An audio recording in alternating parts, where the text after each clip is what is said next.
Muffin, and we're here with another night of Esoteric Ebb. I have got new headphones on, and I can't quite hear myself like I used to. That's strange. Yes, my headphones, look, they were HyperX as well, but they broke.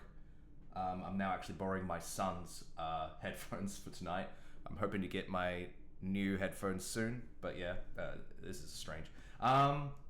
Okay, so where do we leave off? I can't quite remember. Let's have a check of the questing tree. Oh, that's loud. I'm still getting used to these headphones. That is all the way up. And also, one thing that will be different tonight is there's no music because I put the video up on YouTube as like the VOD, just like pasted up on there, and it flagged it. So because of the music, because they released their album on Spotify a couple weeks ago, so it got flagged.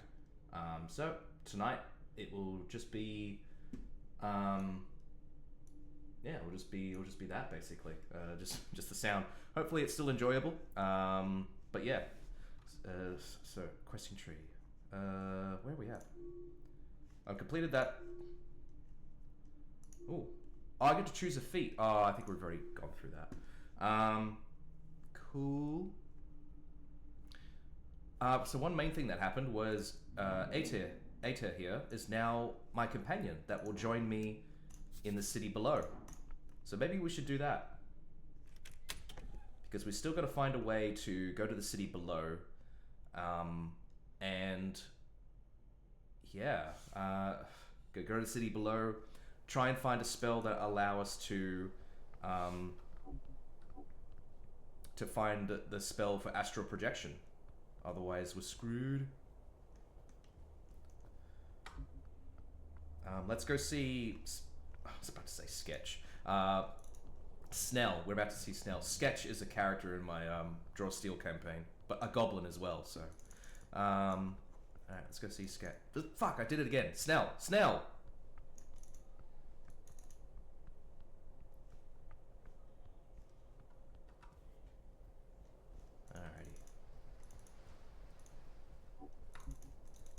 Alrighty. I'm really hoping I'm getting close to the end of this game. Not because I don't enjoy it, but I would like to have some sort of knowledge that I'm getting close to the end, if you get my meaning. Like, it's all got to start paying off soon. I can't seem to... There we go. I just need to turn down the volume just a little bit more.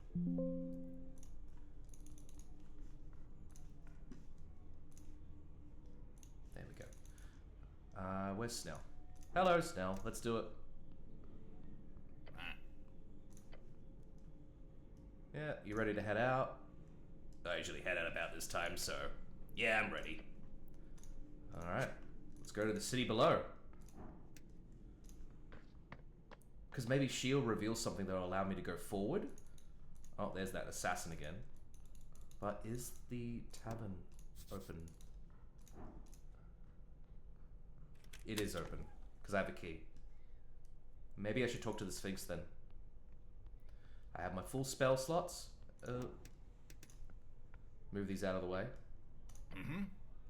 Yeah, those sure are barrels. Hey, Olzis, can you move these? I want to get up on stage. No. Why not? You see the Gyno Sphinx points to Snell. Him. Me? I don't quite see what you mean. I'm sorry, Goblin, but you're not allowed up here. Only the cleric is. Sure, I have no problem with that. But mind if I ask why? She smirks. I do mind. I will not answer that. Oh, interesting. Clearly this is a hint to solve the riddle. You must perform some kind of act on stage in order to fulfill the requirements. The Goblin shrugs. Well, if you're doing some Sphinx riddle solving, then I guess I'll leave you to it. Yep, go solo for a while. I'll be in the garden. Okay. Let's do it. Well then, get on up here, cleric. My. I gotta ask her about the riddle. Again, because I've forgotten what it is. The Sphinx takes a sip from her barrel of wine. Tell me the riddle again. Found within the arcane flare. So, arcane. Twin tongues of flame that scorch the air. Okay, so that's the two braziers there. Burrow deep within the earth. A primal string to show your worth. Primal. So might have something to do with plants. Folk and gods in thronging herds.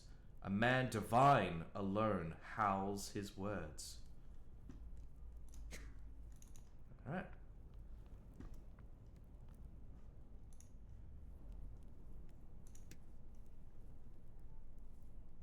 I don't think barkskin would have anything to do with it. No reason to cast that spell. So it has to be a spell that I can just cast, you know, just on my own. Charm person, cure wounds, detect secrets. Hey, what the hell? It's actually revealing something.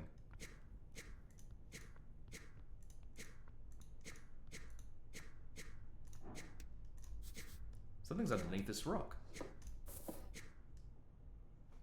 Well, that's neat. Not what I'm after, but neat. Druidcraft?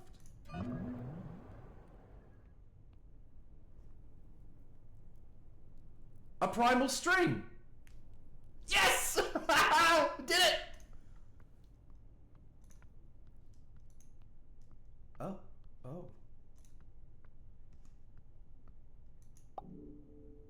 Okay.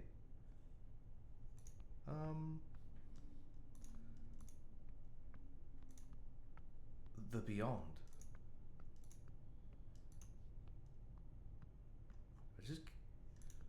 I'm gonna head back. Just gonna head back. I might get lost or something. Okay, yeah, can I... Oh, what the... Pick me up, regain 1d... I'm not sure what that was for. Well, hello. I solved your riddle! The Sphinx takes a sip from her barrel of wine. Little one.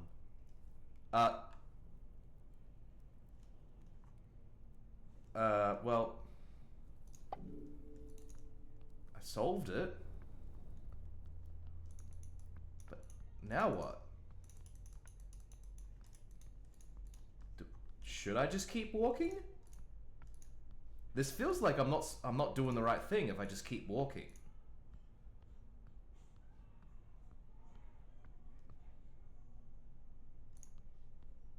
The fuck? A chest. I can't interact with it. Deck of many things. A deck. You are holding a deck. A deck? Of cards? Yes. A deck of cards. It feels heavy in your hands. You sense an overwhelming power looking at you. A voice in the beyond telling you, commanding you, to close your eyes. Why should I... The darkness wins. You do as it asks. Or perhaps the darkness simply accepted you as its own, as it envelops the rest of you. What? The deck of cards is still with you. Should I draw from it? You could do that. But it is wise to not. Am I dead? No, not this time. But you have been moved. Ho, ho.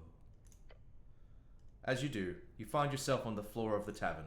The Garden Sphinx sips on her wine barrel and laughs at you. You found it then. How interesting.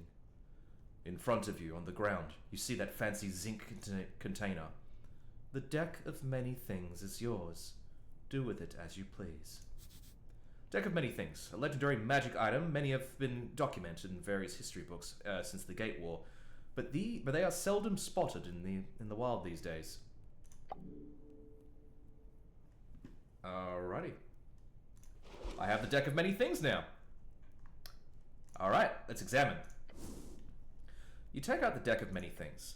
It is heavy in your hands. One card juts out invitingly as you hold it. Let's do it. Let's draw cards. Are you certain? Statistically, according to legends, it would be an incredibly stupid idea to do so.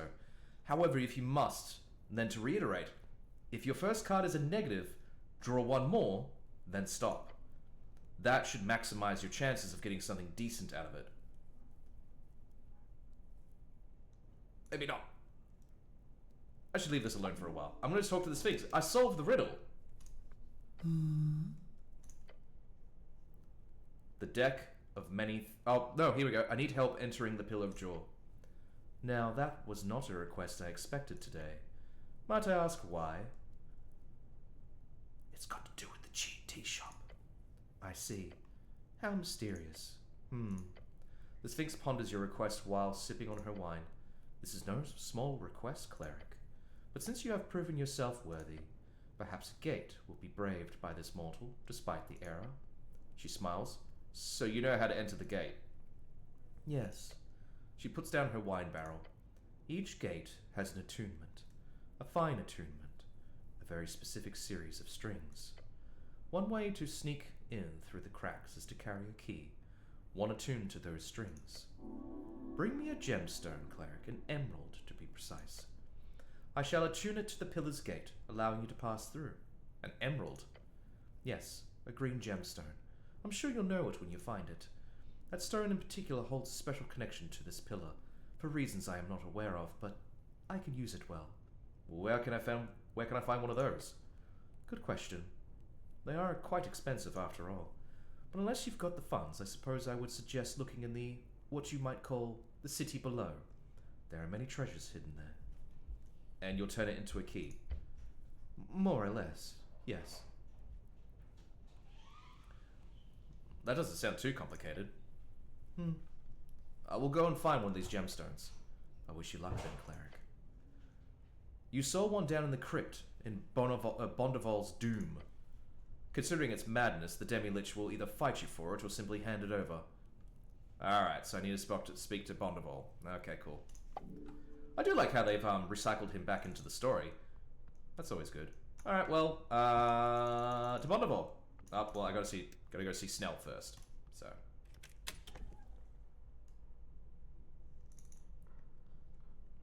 Is this where I need to go? That's Tolstad. Well, how about that? I managed to solve the riddle very quickly. Like, when it was talking about arcane stuff, I was like, okay, so it's a spell. Like, I was thinking about it throughout the week.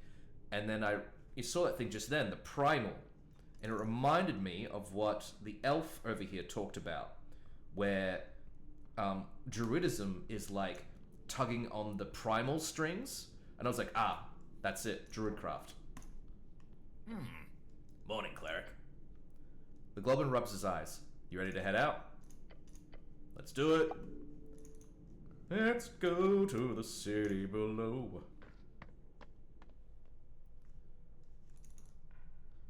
Alright. Oh, I don't go down the city below this way. Is this the Goblin Garden? Oh yeah, there's a thing up here. There it is.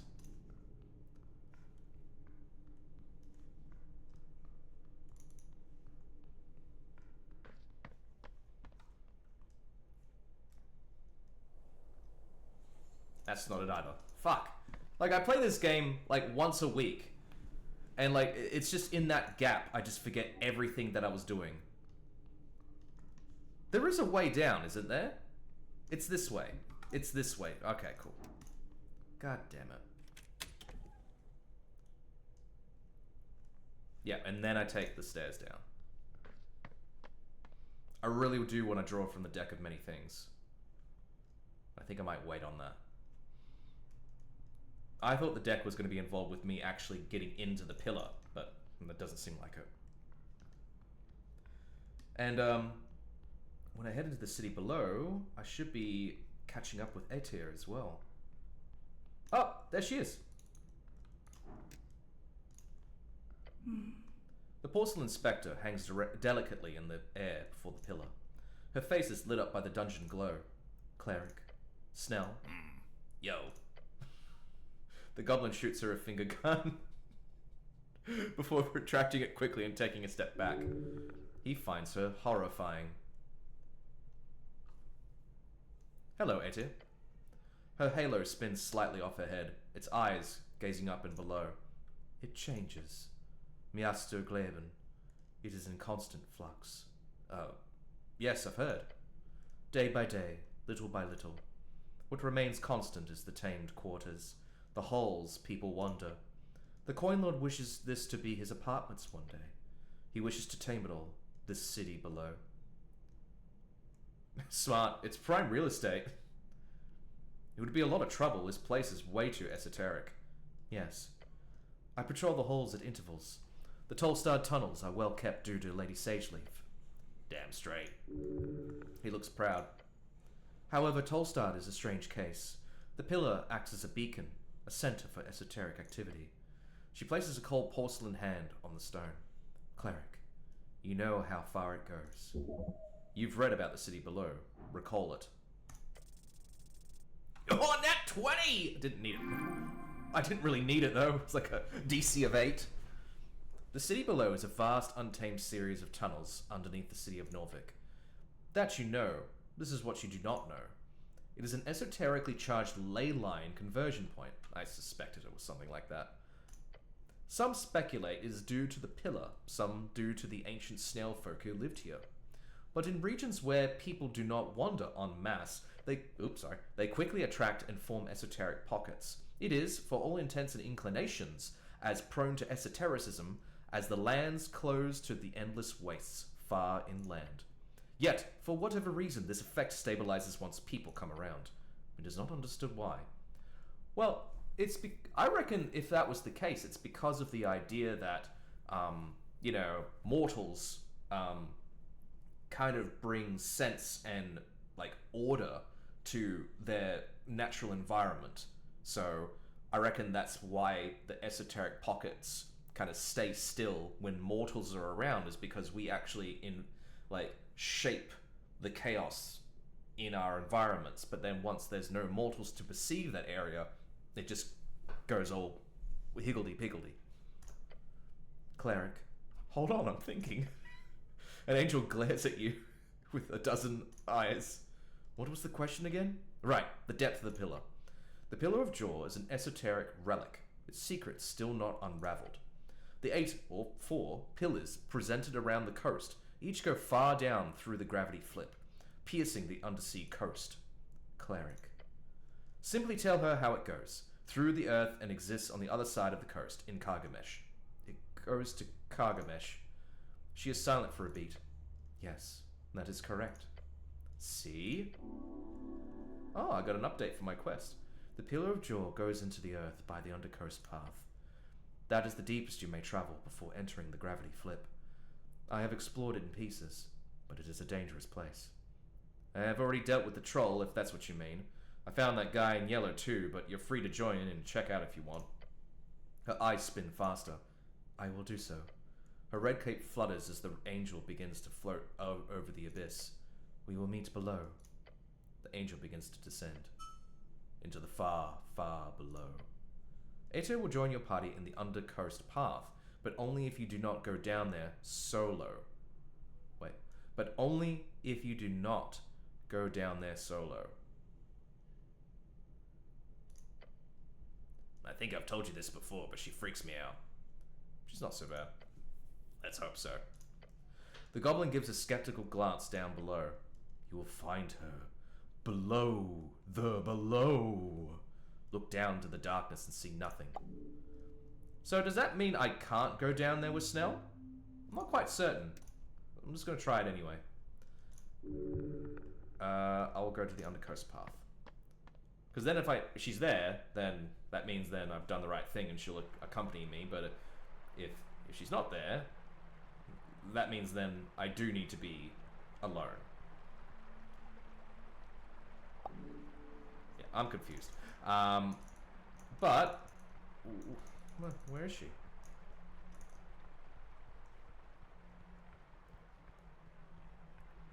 Maybe if I go over here, she'll be over here somewhere. That's where the that creepy fuck is. That's getting back up there. Seriously, I am... Oh, man, I'm confused. It was just a... for me, that was a weird way to word it.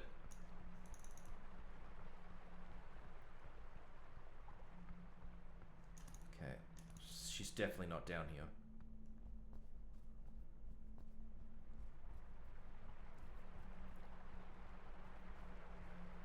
Yep, she's definitely not here. And she has to provide a way for me to go further below. So does that mean I need to leave Snell behind?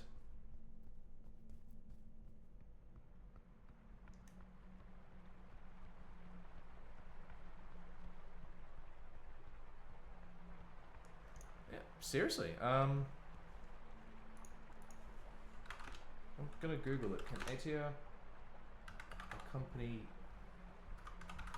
you with Snell?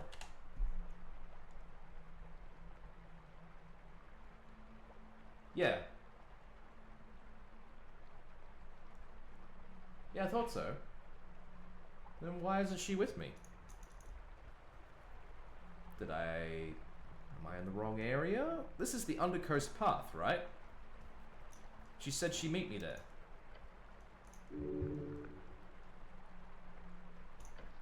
I'll go to the city below. See if she's there.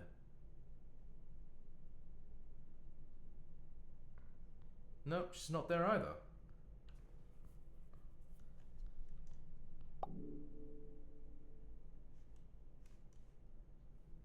Yeah, what the hell do I do?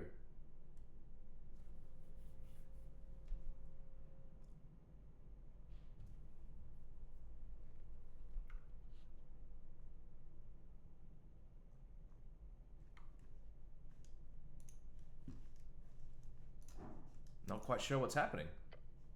Okay, I'll go to the Undercoast Path again. Maybe I missed something.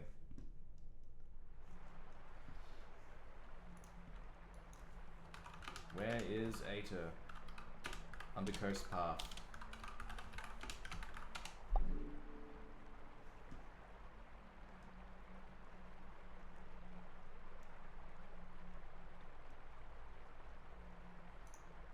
Okay, here we go. Okay, okay. She is definitely down here, apparently. So, maybe I can,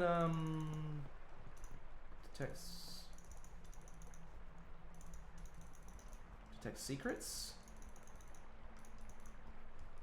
Maybe I go up here and then do detect secrets.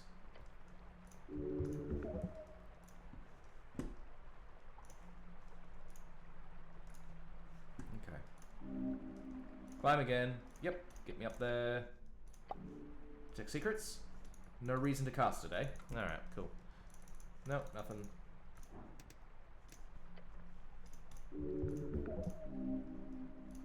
Ah, whoops. I want to climb down the vine, thank you very much.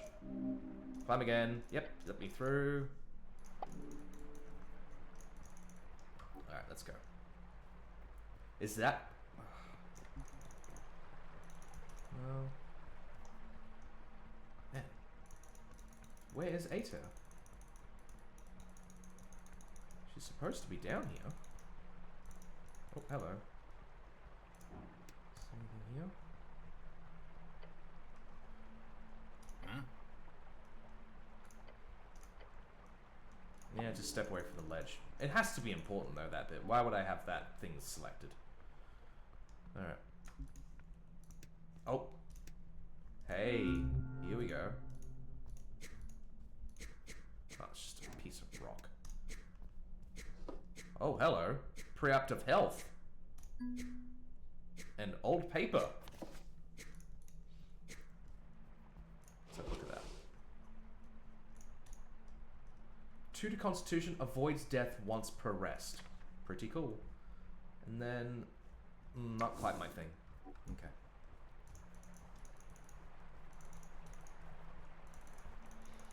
Just desperately searching to see where ATA may have gone.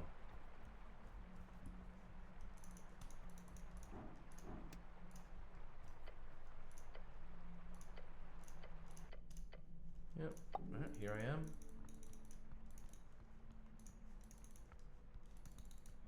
she over here?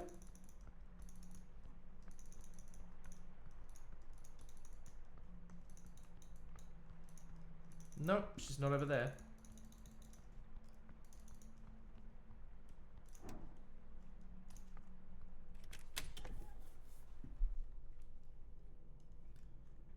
I swear, it like, maybe it is a... Oh, wow, okay, there we go. That took a while. Alright, so... that is the correct area. Maybe I need to go to my questing log. Maybe that will tell me a bit more. You met the angel in the city below, yet she will only join you once you've reached even further on your descent. Even further?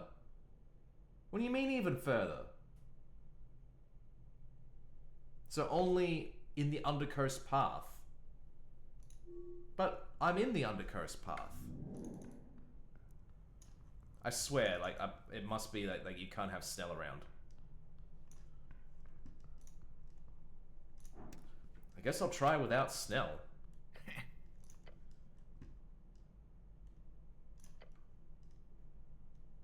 Just for now.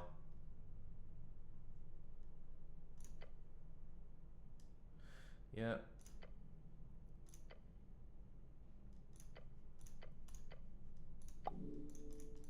Okay, I'll go down there, see if she'll appear.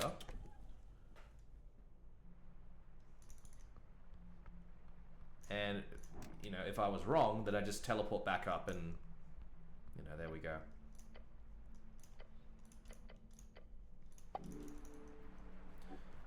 Alright, let's do this. See if Aetia is around. I bet she would be at the base of the pillar. So if we don't see her then we just go back up, grab Snell again, and I don't know what's happening, to be honest. No, she's not there. Is she over here?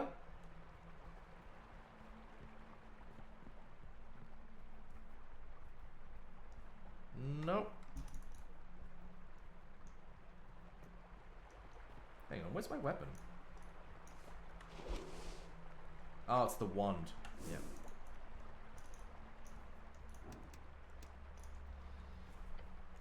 Alright, cool. Guess I'll go back up to the pillar crossing.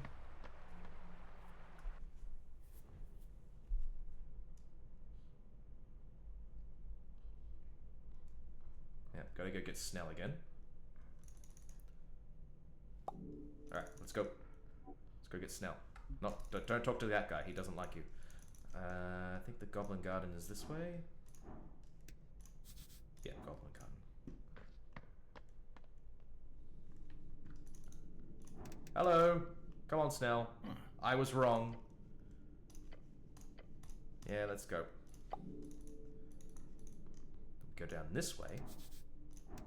That's the lower lair.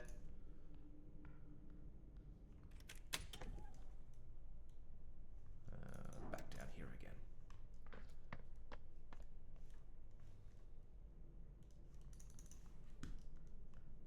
I'm just gonna have to ask. Where is Aetia in city below?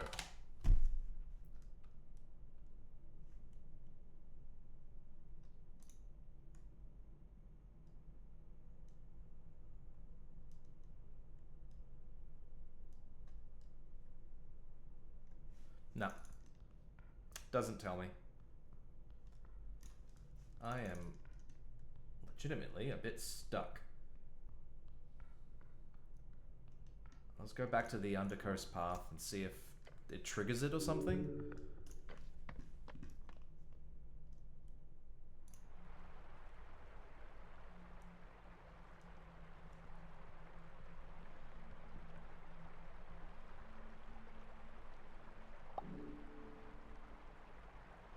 Yeah, this person has the same problem I am. I returned to the cleric's bedroom to see how I'd gone back where she had.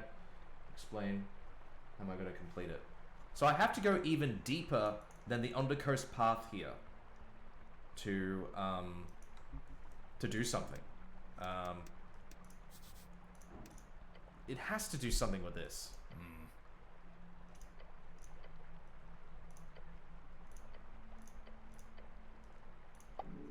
Like, why would that be there? You know? Maybe there's other things I need to do. So, I need to find a gemstone anyway. Maybe I should just do the gemstone thing. And then get this over and done with. It's very frustrating. Okay. Let's head up.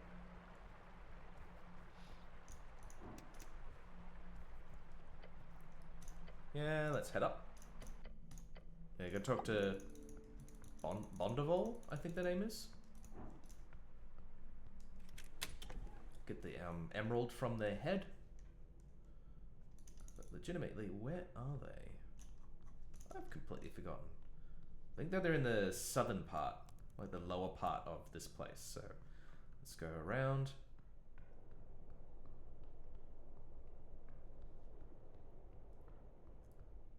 Through that, if I could, there we go.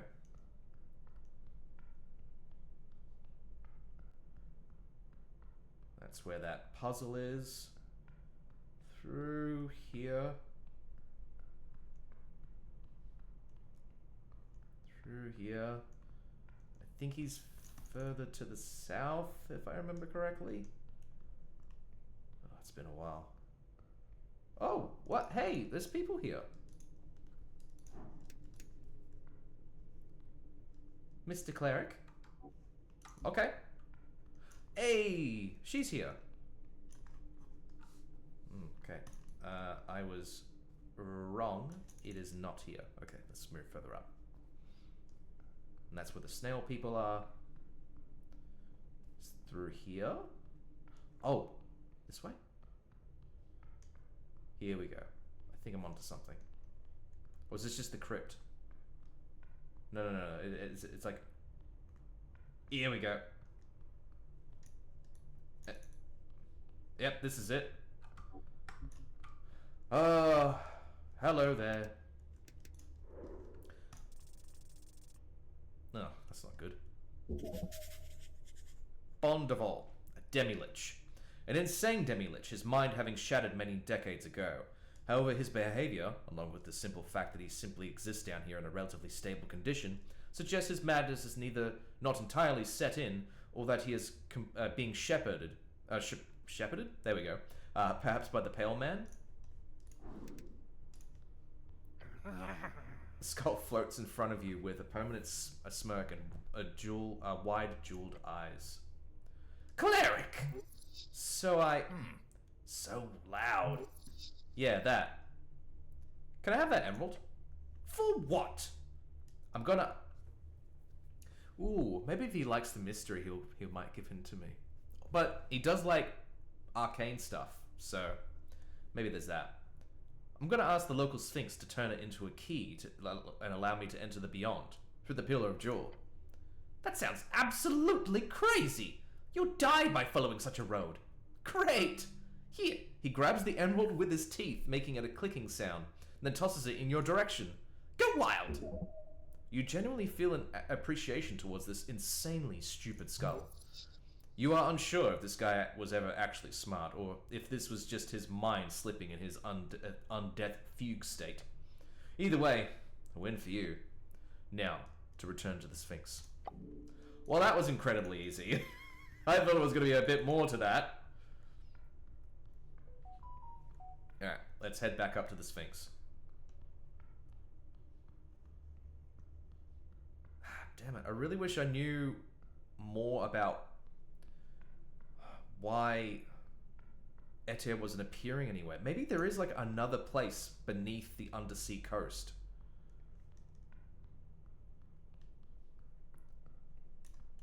Yep, enter through here.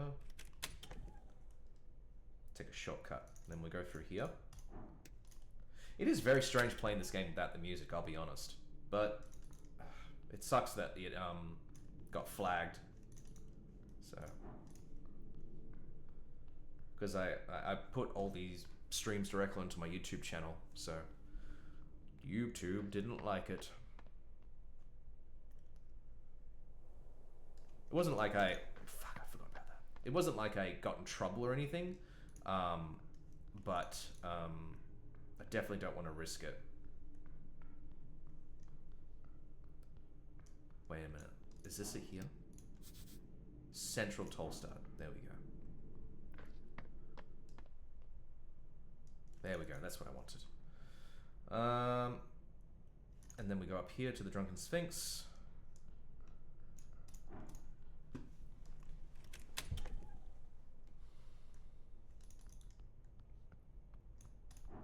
Hello, I have your emerald. The Sphinx takes a sip from her barrel of wine. Little one, she says. I need help entering. Sure. Here's the emerald. Yes, there it is. She grips it between two claws, holding it up to her large cat-like eyes. Do you use some esoteric power to attune to it? No. She hands the gemstone back to you. Huh? It's done. I've attuned it. Already? The esoteric is not always so showy, you know, says the massive sphinx drinking out of a barrel. She lets out a purring laugh. Take this stone to the pillar, and it will allow you entrance. In fact, it will remain open for any of your companions as well. It's a sad look she's giving you. I hope to see you again, cleric, if you survive the journey. I'll be back! I always come back. She bows her head. The Sphinx is worried for your health and your soul. Alright, well, I guess this is it. Into the Pillar of Jaw I go. Mind you, I don't feel particularly ready. And I feel like I want to go delve deeper into the city below. But I just don't know how. So maybe the game will make me go back there in some way. I don't really understand. But my spells seem good as well. I'm going to consume some incense. Yeah, to have some of that. Mage hand, please.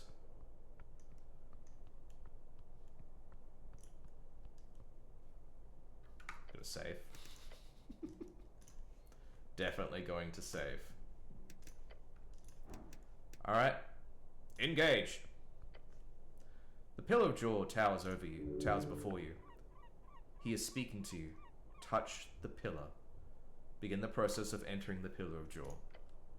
If you do this, there is no going back. The gate might never allow you to return. Make sure you have finished all your other side quests. But don't worry too much about loose ends unless you're gonna act all quest obsessed. And check up on your consumables and so on. Don't want to run out in the beyond. Are you ready? This is the point of no return. You will be given a free long rest once you choose a method of entering the pillar. You will need it for the journey to come. With those thoughts out of the way, how exactly do you wish to enter the pillar? Using the gemstone from Ulz's would lock you into that path, but it could take some time to activate it properly. I'll need some time to figure this one out, Snell. Huh? Don't worry, I get it. Or, well, I don't. This is entirely your domain. Good luck, I guess. But just to be clear, I'm coming with you. Are you sure? Bastard who blew up the tea shop went in there. I'm going after him. It's time to finish this, cleric. Let's do it.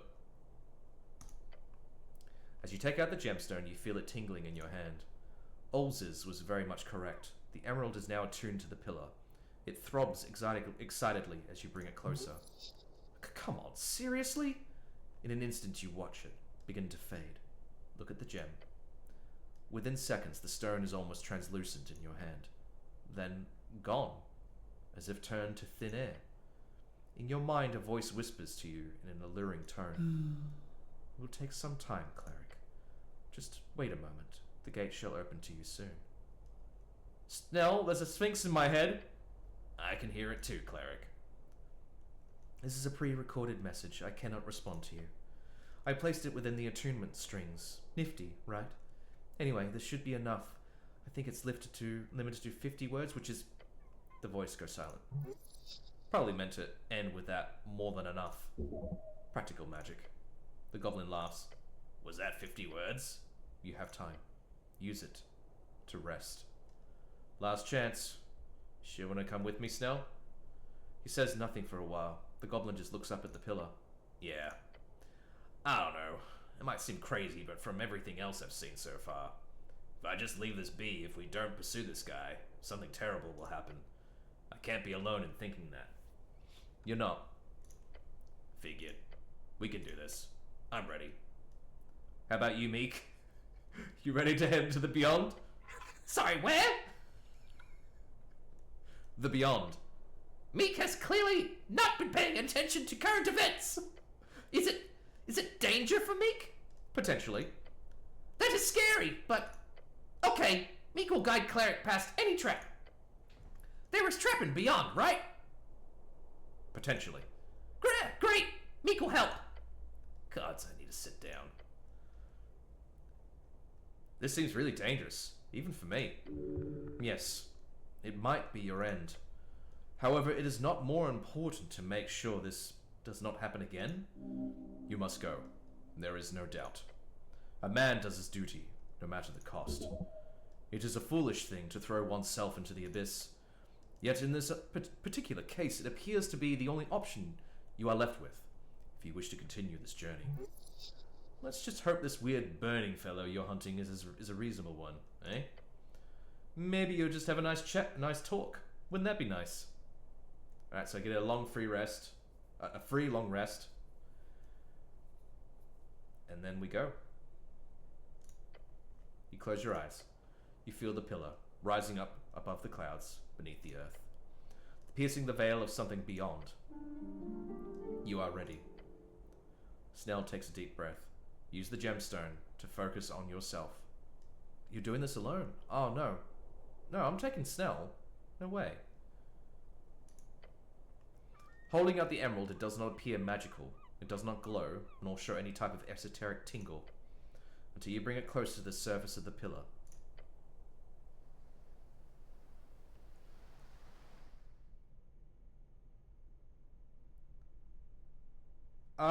So much blindness! Ooh. I assume there's supposed to be some like music with this, but I can't play it. You saw the air careening, deafening and silent, profound and debauched. It does not stop. Try to scream. But a force too loud. Try to scream. Attempt to move. Do anything. And you join in further. Treble, drilling, catching, burning. No, all senses alert. No chime to guide. A scarf grips you. A goblin clings to life. You are on a path, careful closing, quickly cutting, violent pressing. There is calming pressure rising. Huh? Your earthly organs compromising. Ugh. Each orb and lobe so gently breathing. You are dead. An interconnected disbelieving. See it. Just beyond. Just like a bell begun to ring. Oh no, oh no! This path is yours, is just a string. Until one. Until one. Until one. Ah!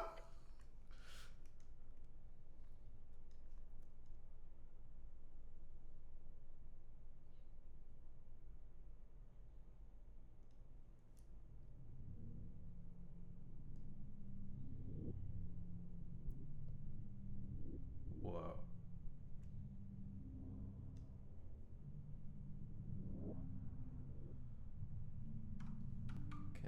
Oh.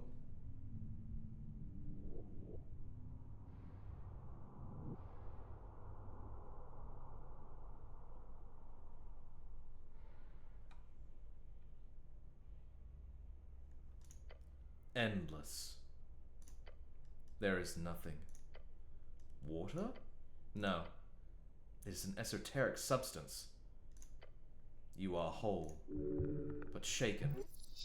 Pure disorientation in this dark place. What did Master do? This is... Your scarf crawls back into itself and does not say any more. You must begin. Seek for what you are meant to find.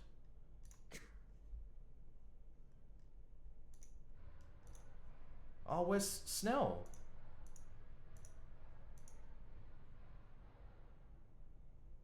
Snell!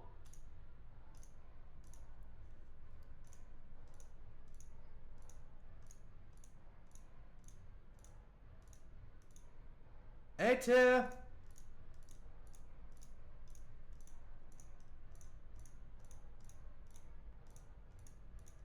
Oh no. No, no, no, no, no, this isn't good. You did not think this through at all.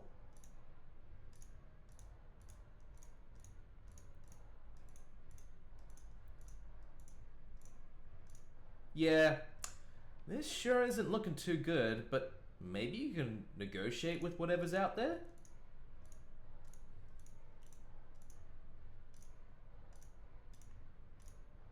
Crap. Oh, the time's going on wibbly wobbly.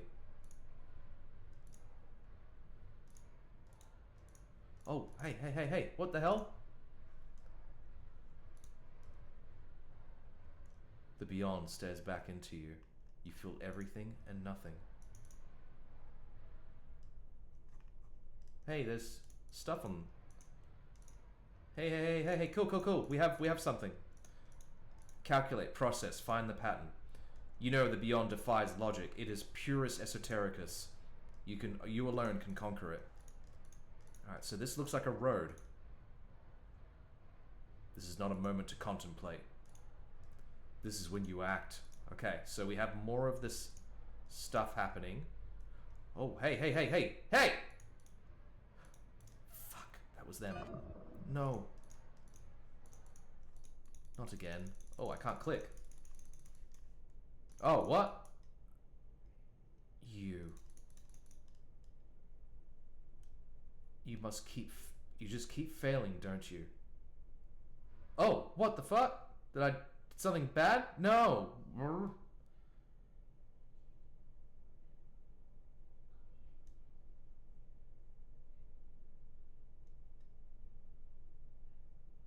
Hey, hey, hey, hey. Whoa, whoa, whoa, whoa. What's happening? Sorry, just... Oh.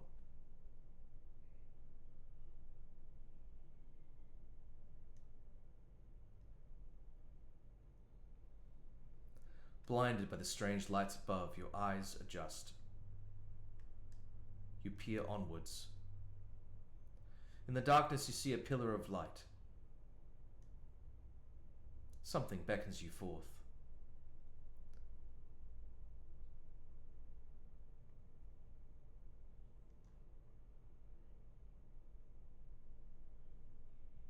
Hey. Alright. Oh, hey, I see someone over there.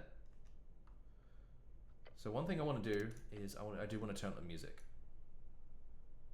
Because I think like there's some pretty good music in this bit of the game right now. I'm going to risk it.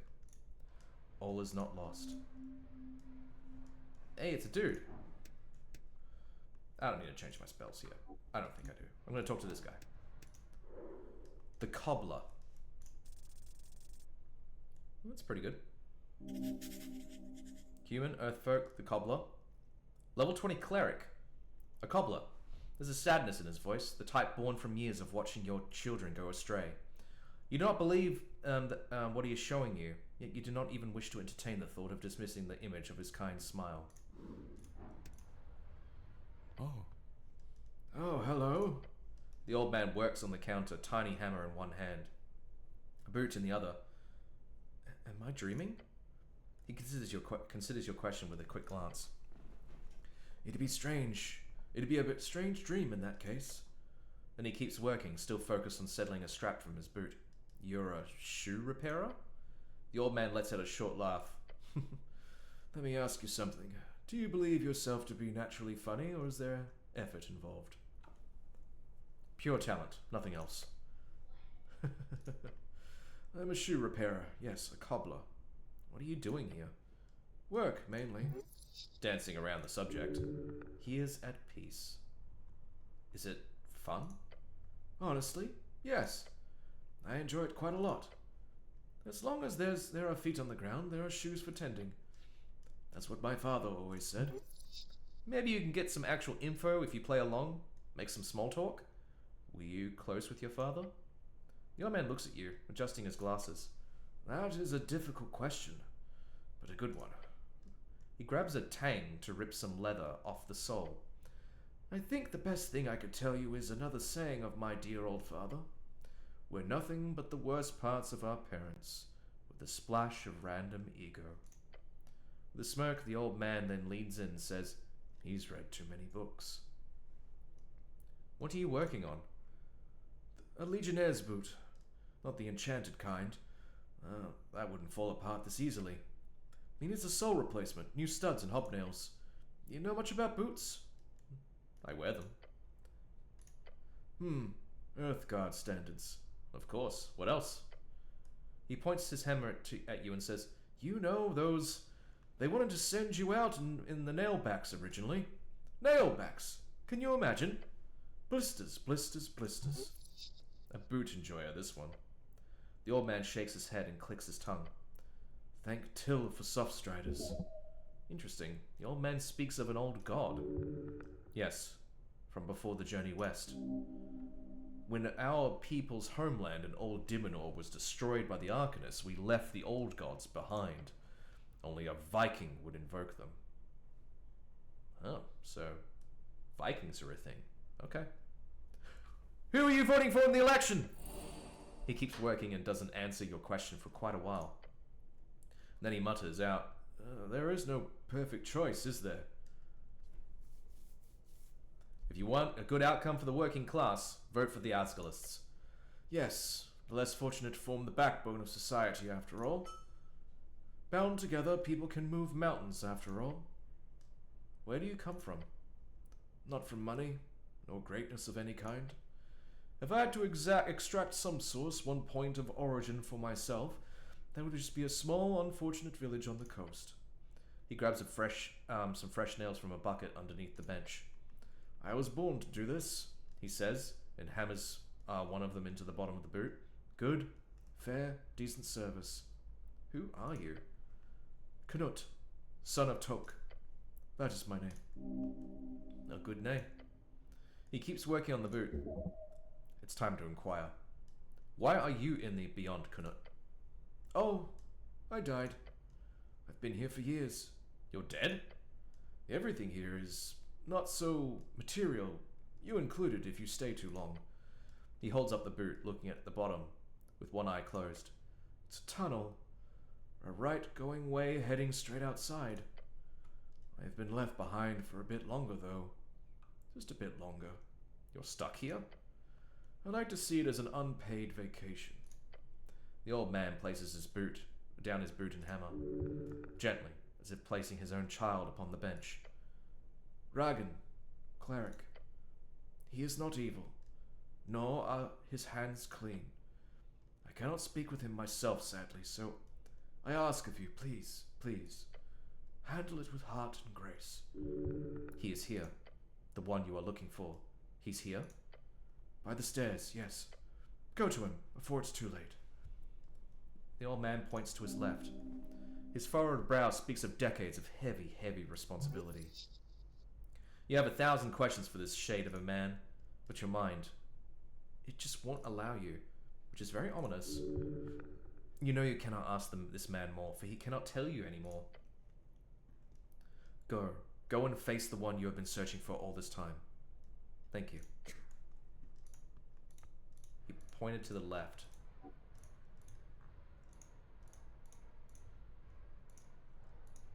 Hey, something up here. They don't look quite real, but you sure they taste real. Time to chow down. That's a lot of apples. Not quite apples. The idea of apples. Ominous. A false image of Tullankatl, a memory.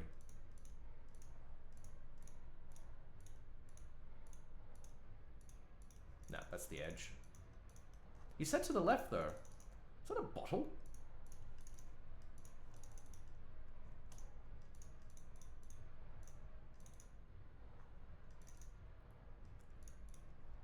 He said by the stairs. He gestured to his left. So I went left and he wasn't there. Is it up here?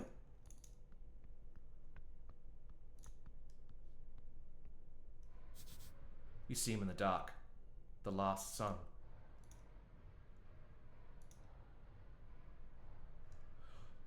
Oh shit.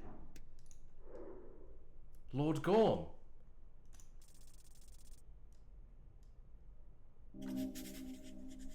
Alas, poor Gorm. His choices led him down this doomed path. Painfully relatable.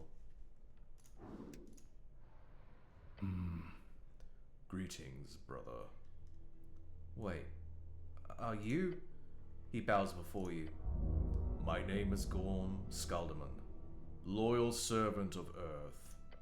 I need your help. You see the writhing corruption upon his arm. It causes him to shake. Lord Gorm! He appears sane enough, somehow. But that is how it is. My lord! No. No need for that. I gave up such dignities a long time ago. Please explain. The paladin performs a perfectly executed fist on chest salute. As he does, you notice the longsword sheathed at his hip. The flame tongue, one of the great swords of Norvik, passed from paladin to paladin. The state has fallen, brother, he says and lets out a cackling cough. In my grief and anger, I have made some egregious choices. Choices? Are you talking about the tea shop? Among others, yes. The broken man lifts his helm, revealing a rugged face covered in layers of sweat and ash. Gods, he says, pressing his not as ruined hand against his brow. It should have never come to this. Sorrow in his eyes, meeting your gaze. How many years have you served? 5.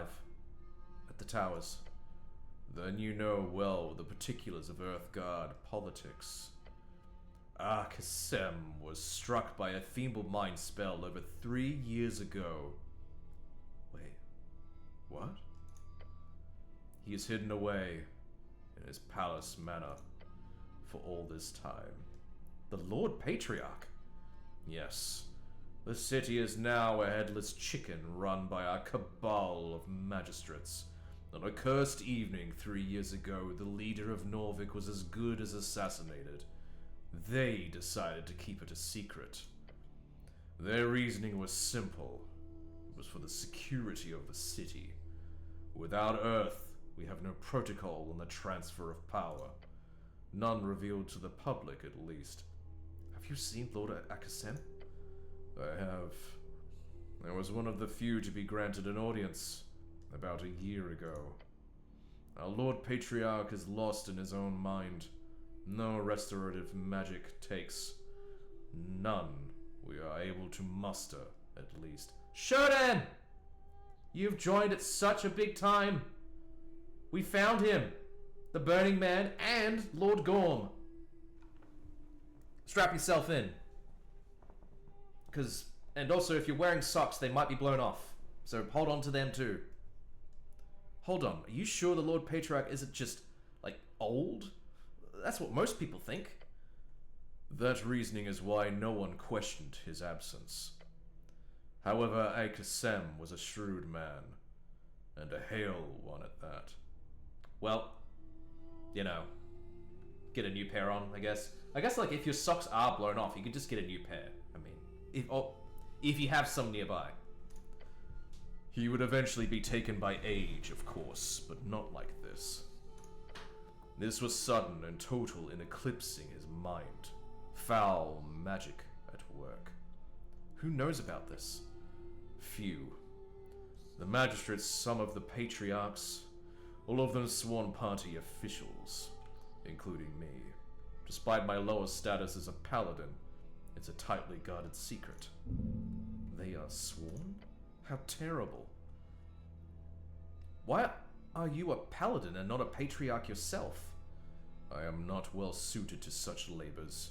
Too much administrative work. To retain my position as last paladin was deemed honorable by itself. He looks out into the void. I was never good at tower duties.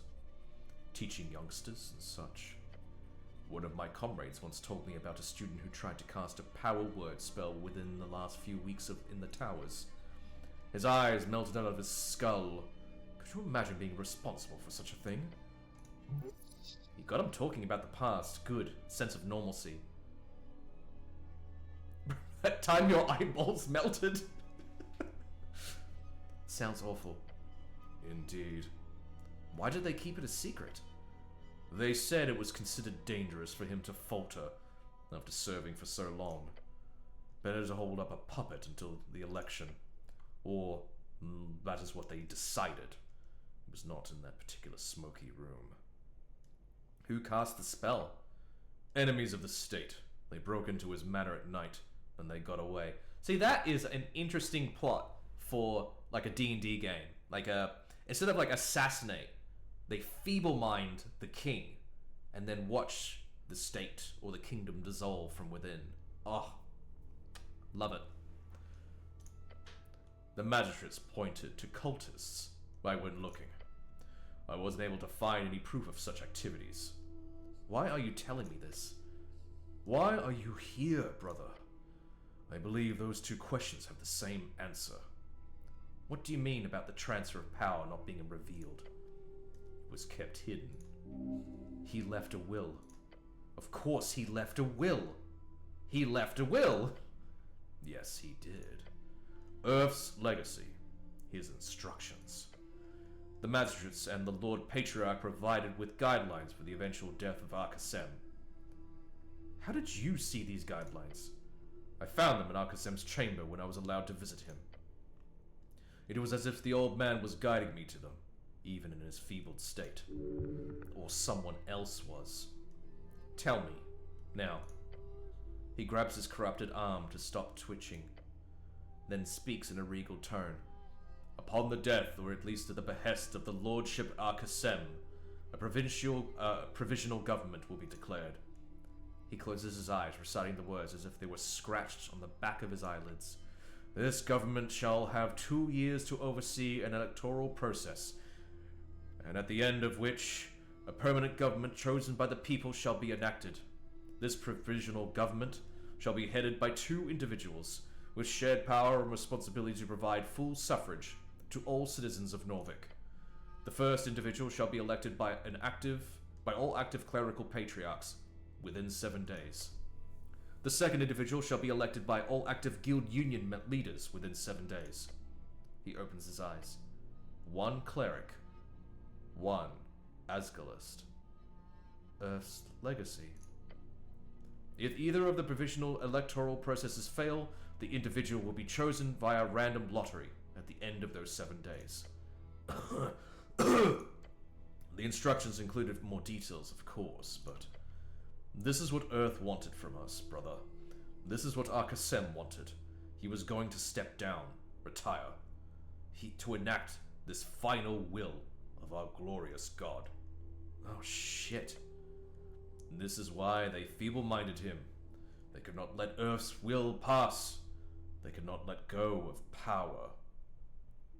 Those corrupt bastards. Yes, brother. That is what they are. Know this. I read Earth's legacy, his last will, over a year ago. Arkasem was targeted 3 years ago, right as the election began taking shape. Think about it. If a cleric and an Asgalist were to be put in charge of the entire electoral process, who would lose? Who would possibly want to avoid Who would possibly want to avoid such a scenario? The Freestriders. The Freestriders. I fucking knew they were behind this. And the power behind their Reetsian coffers. He gives you a very tired look. I have worked tirelessly to find the truth in this. I used my privileged access to archives, party meetings, documents spanning all the districts. The ability to investigate all magistrates without alerting anyone to my intent. It turns out the answer was not so hidden. What did you find? All magistrates have deals with the Ascani Reeds Trading Company. In total, approximately 85.5 million crowns in the form of public work investments, guild expansions, targeted tariffs, consultancy fees. the illegal sales of Novikian property, exclusive land licensing bids, key positions within district bureaucracies, and sometimes just even gifts. The butchering of our beloved city. This is horrifying. They're creating opportunities for foreign investments. That's a good thing. No, I'm not fucking saying that. I agree with them a lot. Those monsters. That they are, brother. Eyes flick to his arm, his face contorting into a painful wince. I know well why you are here. I am responsible for that explosion. He admits it. An elf. She... regret. He places his hand upon the pommel of his sword. You killed her. Arguably. Yes. Arguably? I should explain. The party of Norvik has been entirely corrupted by crowns and foreign interests. He scoffs to himself. Our city's sliced up, auctioned off. Why didn't you speak up, break your oath? People would believe you, they trust you. Brother, my oath is not to be one to be broken. I swore my life to the party. A life oath? Why would you... If I spoke to the press, if I spread rumors, if I so as mentioned their foul play to a beggar on the side of the road, my body would reject the words, as my soul would reject its vessel. My life forfeit to the whims of this fallen city. His head falls, his shoulders heavy. Knees weak, arms are heavy. The burden, the weight of this curse. Nevertheless, a real man would have never been able to break it. I should have been able to. The fact he is telling you this tells you his soul is already lost to the dominion, to the beyond. But here you are free to speak. Yes. The oath is not broken. I can still feel it. But here Earth does not watch me. Here he does not want to see. It does not see what a monster I have become. I wish he never does. What did you do? He lifts his mutated arm, the flayed skin pulsating around a vein like tendrils. I sought out the aberration. Oh! We all knew he was there. Everglad was never considered a threat down in the flooded temple. Nor were his warlocks. I did not imagine he would so easily give me everything I needed. What did he give you? Power. Terrible, terrible power. A god never dies, brother. They simply fade from our world. That much was clear. When I watched him go, that means with enough power, with the correct esoteric ritual, I can return him to material reality. He takes a decisive step forward. I can bring back our god. The nature and rules of walking gods are not strictly defined in any academic circle.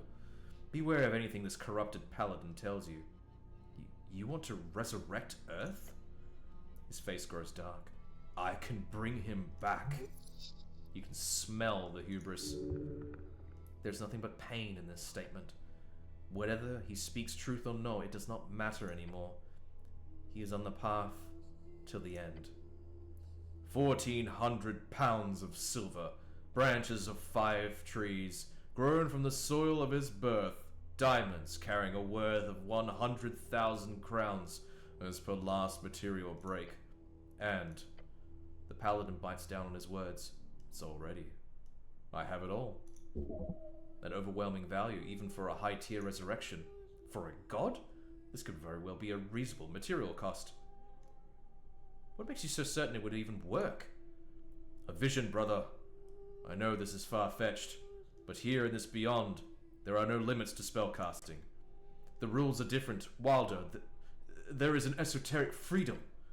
I have seen into the depths of this place, in all this time I've spent here. I know I ask much of you, brother. I ask you for your faith in this spell and in me. But I swear Earth is here, somewhere close. I could feel him watching, giving me these visions. You do realize what you sound like, right? Yes, I am aware. I both look and sound like a raving cultist. The pain is familiar to him at this point. He seeks out as much as he wants to avoid it. So I have given my body and soul. Why not my dignity as well? What's this spell called? I do not care to name it. It does not deserve one. Why this reservation? A spell needs a name. But this is what he wants. Why not revel in it? Something is off. What is he not telling you? What level is this spell? I do not know. 10th, 11th? The return of a divine spark. Yes, that certainly would be above a 9th. However, the fact he does not know such a basic component tells you everything. How did you learn to cast it?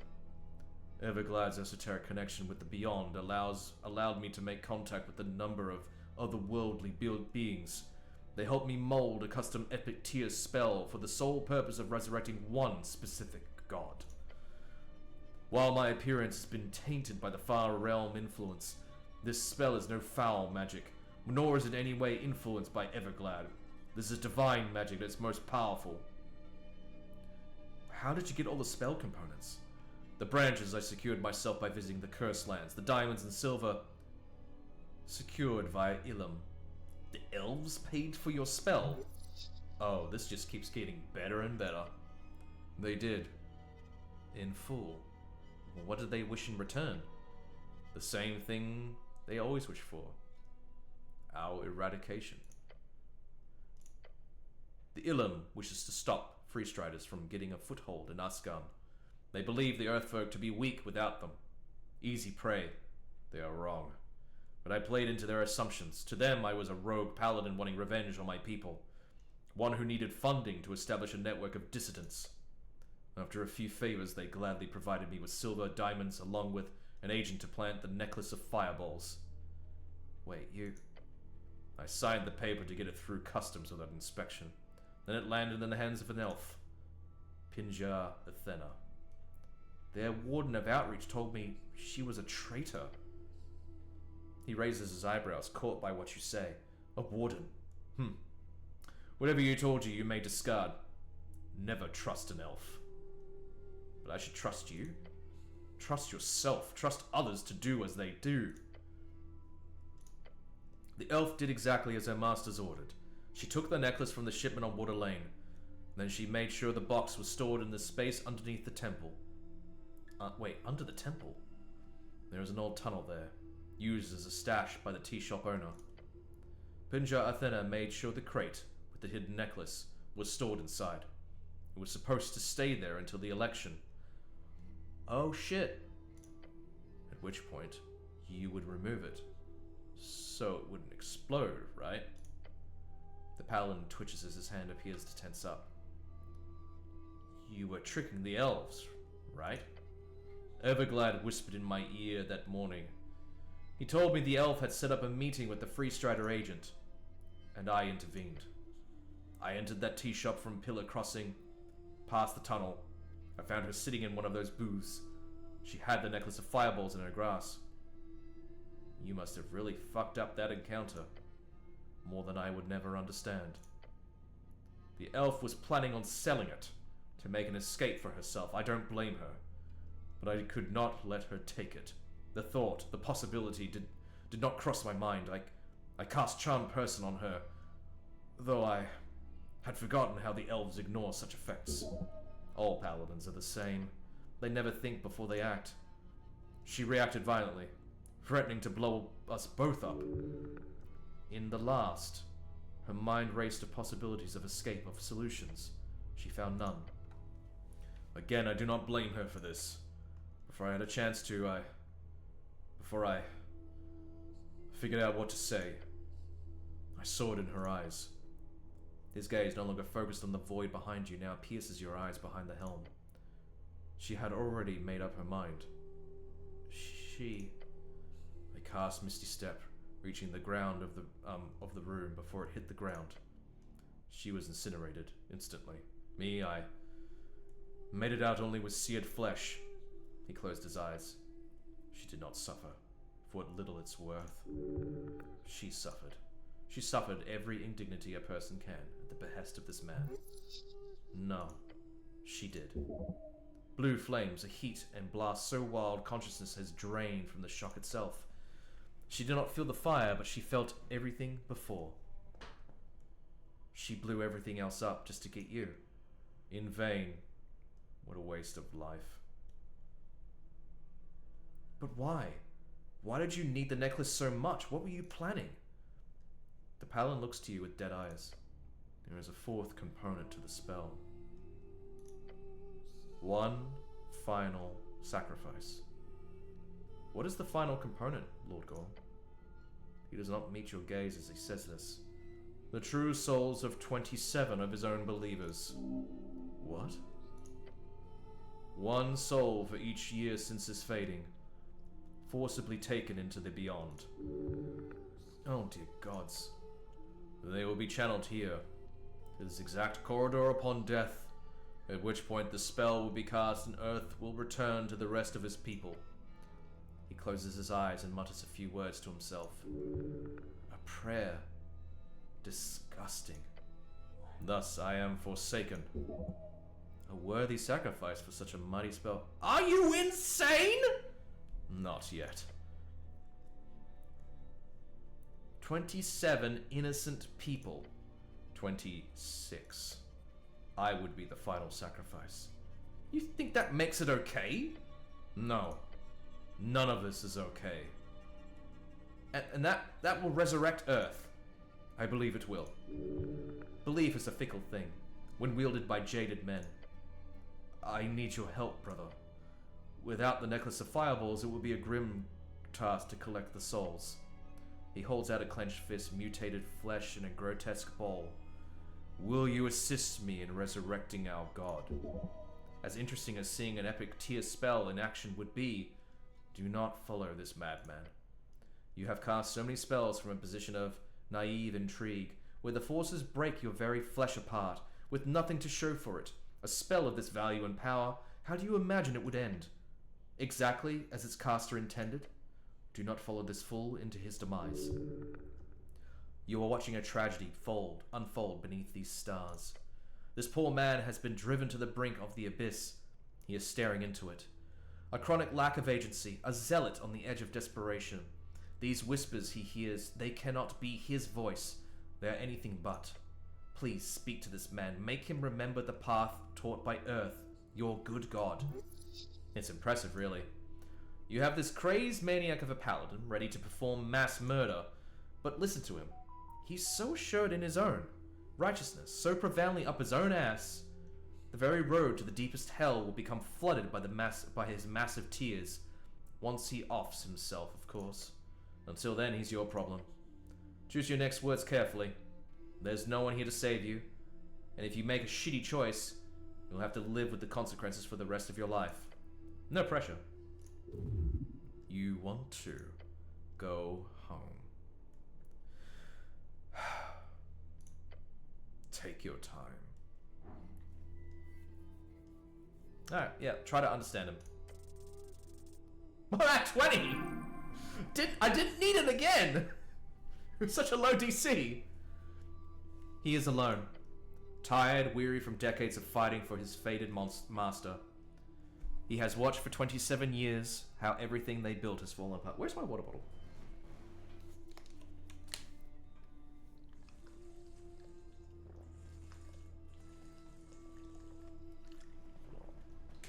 All this talking. He has watched. Yep, I said that.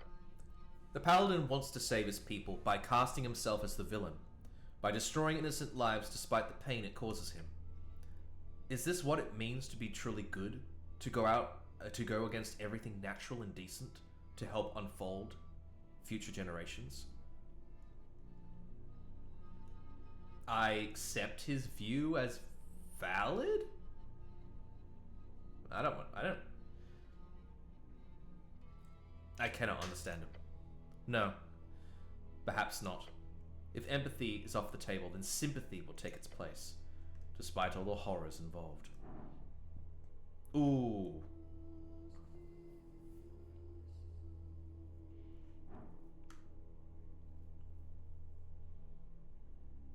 What's wrong with your arm? The paladin clenches his claw-like tendril. I reached into the sap of the boundary tree. It gave me permanent hold onto the strings beyond, an awesome power to wield. a terrible price to pay. But ever glad, merely opened the path for it. But this was the only way for me to truly gain the power fit to rival Jor, even at the cost of my flesh and soul. Horrendous. You're not the only one who wants to bring him back. Indeed, brother, Norvik will rejoice at his return.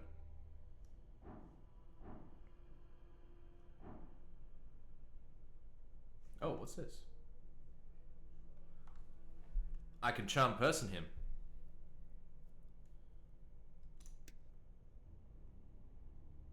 Let's do it. Nope. Oh, it succeeded. His eyes glaze over, a faint sparkle of esoteric glimmer shining in the dark. I am charmed. The very weary paladin lets out a faint sigh. Laugh. But I am already your brother. I have no intention of being your opponent, nor do I hide anything. Then stand down. Put down your sword. The dark force overtakes you both. No. Yep, he broke the spell. Ask what you will, but a simple charm will not sway me to your whim. Oh, it lowered a little bit. How did that happen? You charmed him, he is not your enemy. Okay. That worked. That actually really helped. What happens after the spell goes off? Earth will return from the pillar. My corpse will lay before him, covered in the blood of innocence. Put down by some heroic Earth Guard member. Couldn't Earth just resurrect the dead people? No. The spell consumes the souls like any costly reagent. All the people will see is their god returned at a most frightening time, saving them from a mad and corrupted paladin. Earth will heal those hurt. The one who slays me will be heralded as a true hero of the city. And I will be the monster. No one will ever know the truth of this ritual. I could just tell people about it. Ruin your plan. No, brother. You will not get that chance. Well, not now when you've told him about it. He has thought through on all the minutiae quite well. It was almost a shame his master stroke is inherently flawed. People tend to reduce things to a good guy and bad guy thing, and he has planned to give them both. An Earthfolk would rally around him in an instant. Argue for another path. Let's do it. Yes! Right. It's time. The final time. Time to show him who's the best. The best at winning in dialectical debate. There is another way, Lord Gorm. Pray tell, brother. Okay, he's giving you a shot here. Don't fuck it up. I have spent countless nights arguing with myself, thinking over every possibility, every action. If you have a solution, I would love to hear it. We can fight back! Create a resistance movement!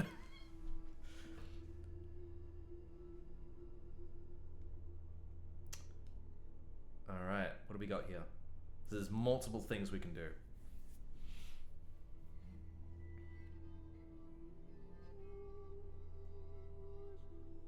What if we ask people nicely to sacrifice themselves? What? That's fucking nuts. Definitely not picking that one.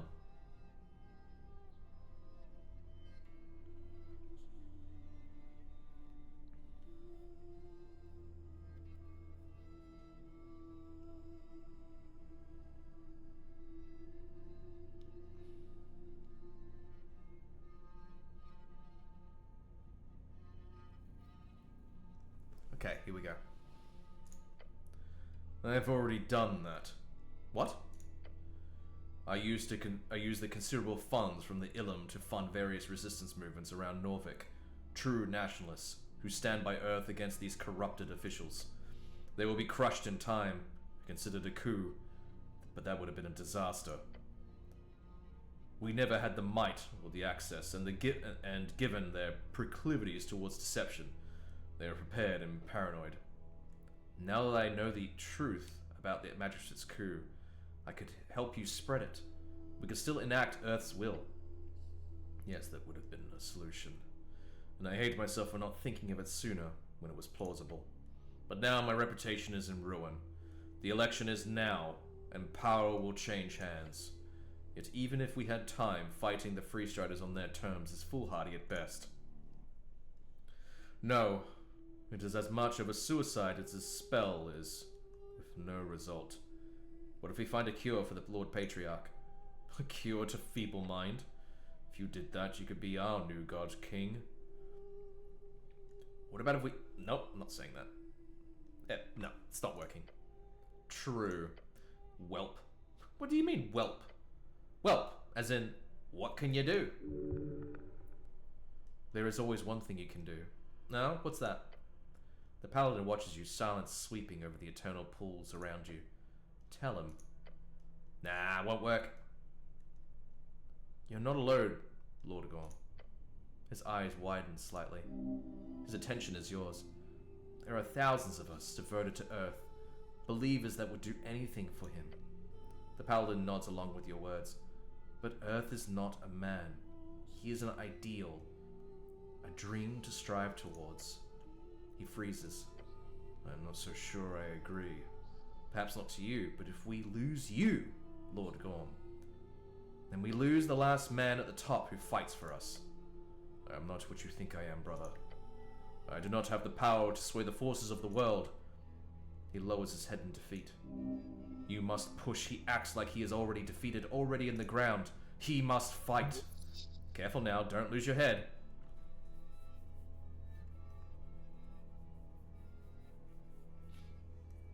Earth is a dead god, but not forgotten. Please do not join him. Not yet. I understand you, brother. But no. I see the way forward. This is the one I choose. See? Some other way, then. You must appeal to the divine. Either that or break him physically. Don't word it like that. What gives you the right to make such a sacrifice on their behalf? No right. No law. No institution or sanctified right. This is my accursed choice. My evil imposed on the world.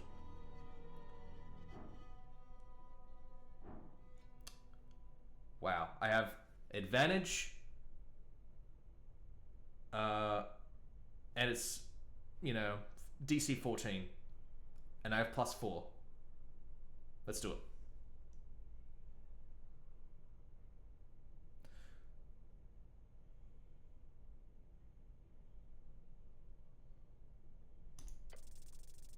Yes! The paladin is not broken. He knows exactly what his god is. There is a horrid truth, one deeply ingrained into the body and the skin and the muscle tissue of this broken man before you. This is a man who is throwing away everything, including the love of his god, for the purpose of reaching a better world. You can see that in his eyes. It is written in his flesh. The grandest thing a good man can truly sacrifice would be everything that makes him good. Gorm believes that. That somehow he knows in his vision-filled skull this string will lead to a worthy end. He does not know anything. He has faith. Faith that Earth will set his wrongs right. Exactly. Lord Gorm, brother. What this paladin does not understand, however, is that most awful truth of all. I hope I have made it clear. Our God never wanted us to pick up after him. But his sacrifices, with him gone, someone else has to keep giving. I am not only willing, I am ready to. Speak, you fool! The paladin glares at you with wide eyes and an open mouth, flabbergasted. You dare to place your burden upon his shoulders! An anger flashes his rugged and quite hairy face. You are no monster, you're a child! You, a child running to his tired father when the going gets tough. A father who gave him everything. Gorm knows this. The intense rage now building in his chest is proof enough. He grips his twitching arm. Anger comes from only a sense of injustice. When faced with an unwanted truth, a man's ego will bring him to fury. It is only in facing that ego, in breaking it, that your Lord Gorm will be redeemed. Yes, our city is failing. Or falling. A corrupted cabal of magistrates bringing everything to ruin. I see that. You have dealt with it alone for decades, shackled to your duty. They threw away his legacy. Words spoken through tremendous temper, teeth clamped down, voice low. The insidious force of reeds. They cannot be stopped. They cannot be... I never saw him. You did. So tell me, did Earth ever tell you to always rely on him? The paladin lifts his chin and glares at you. Did he ever ask for your faith, your utmost faith, in his ability to set things right in the end? He opens his mouth to speak, yet nothing comes out. Push him. Did he? No. The word snakes out of him, his face growing paler by its presence. I'm only interpreting from what I've read, but I always assumed he asked us to be men, real men, who would make it through every horrible challenge, every lonely night, every excruciating humiliation. He is... The paladin cannot form the words. He is left standing on the brink in silence. I do not believe Earth taught us to kill ourselves, so he could put the world right. I don't believe that for a second. He shuts his mouth. He does not look at you. What did he teach us, Lord Gorm? Sacrifice. He taught us to give everything to set the world right as we could. Is that not what I am doing, brother? You are sacrificing your goodness. For what? For even a heavier burden to be placed upon him? Even if everything in your spell goes off, with every esoteric mishap ignored and his divine spark returned to the coast, Earth would be saddled with everything you leave behind. That is not... He would... Alone, Lord Gorm. He would be alone against this terrible fate. The paladin stares at the reflected stars beneath his cape. Alone. Even a god cannot destroy the horrors of capital.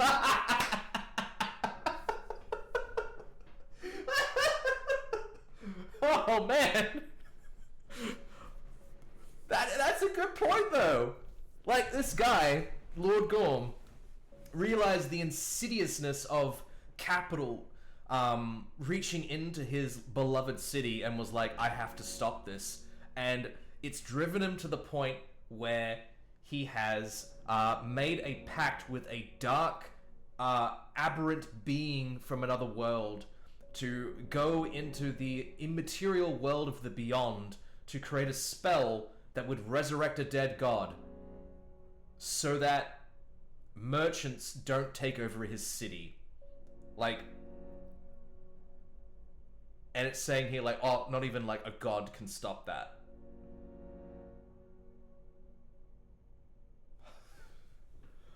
Oh man. Alright. Lord Gorm takes a crackling breath. His mind is racing. His pain is growing. But he listens. I am bound by duty above all. Oh.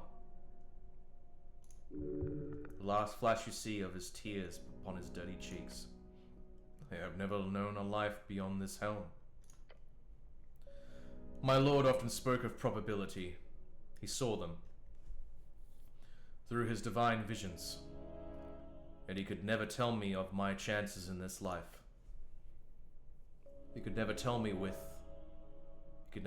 me, but he often asked me about my thoughts on risks, on how much I was willing to gamble, to sacrifice in order to protect those who needed it most. He always told me I was reckless, because I would always go for anything over 50-50. What do you think the odds are on your spell working out? I was hoping for a 50-50, but only Earth would know for sure. Most things in life are 50-50. Is it our duty to lower the risks? Those are his words, written and spoken again and again. His his mutated, twitching hand on the grip of that legendary blade. You can be redeemed, Lord Gorm. You can come back from this. No. I am far too gone. My body has been breaking apart from the moment I chose this cursed road. Oh, shit. Oh, no! Oh, no! Oh, no, he's drawn the sword. Oh, no. Tell me, brother. What is your name? I'm the cleric. Of course. He smiles behind his helmet. He is content. I place everything in your hands, cleric of Norvik. Oh. Hey. Hey. Hey. Ah, no. Oh, no!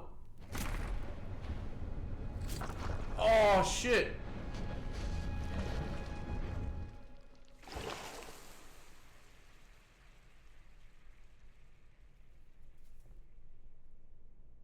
Oh, shit. I wonder if there was a way I could have saved him. You do not know if any of this is truly the right path, but it is now done. Lord Gorm has chosen his fray. Earth be blessed. Yeah, that's definitely a pretty bad case of heartburn. Well done, Shodan. Earth be blessed. Oh. You watch as his spirit is drawn drawn towards the stairs. The last paladin of Earth. Then may the strings forget his failures. All of them. Though, he will not be so easily forgiven. Cleric! Ah! Your companion has wind at his face, glancing from side to side in the darkness. This place is fucking awful. Feels like I've been running around here for hours. You okay? Sling in his hand, he's ready for a fight. Oh. What did I miss? I took care of the bad guy. You what? What does that mean? He gestures forward. Lord Gorm is dead. Lord Gorm? The missing paladin? Oh, that makes a lot of sense. So he blew up the tea shop? The elf blew it up. Lord Gorm was partly responsible for the necklace of fireballs, though. His eyes light up. Right, so it was a conflict. Gorm was a part of the plot to blow up the necklace during the election, as was Pinja. Right, but Gorm was only faking it. What? Gorm was pretending to hate the city so Ilum elves would fund his dark ritual, which would bring back Earth from the dead. But he also needed to kill 27 Earthfolk to finish the spell, which is why he needed the necklace of fireballs, but since Pinja blew it up, he was now planning on going out there and killing people by himself. Ah, I see. What? He invited me to join him. We talked and... He invited you? I managed to convince him to stand down. Oh. He put his flame tongue through his chest and faded. It's over now. Damn. Now, how do we get back? There's a man on the steps. Who's the old guy? Breathe. It is finished. You have chosen well. The old man puts his hands behind his back. Before you go, I would wish to have a few words with you, but no hurry. Time is still now. You do not lose anything by taking a short rest, I assure you. You are not yet done. Breathe. First, breathe. Hey. The flame tongue of Norvik. Flame sword!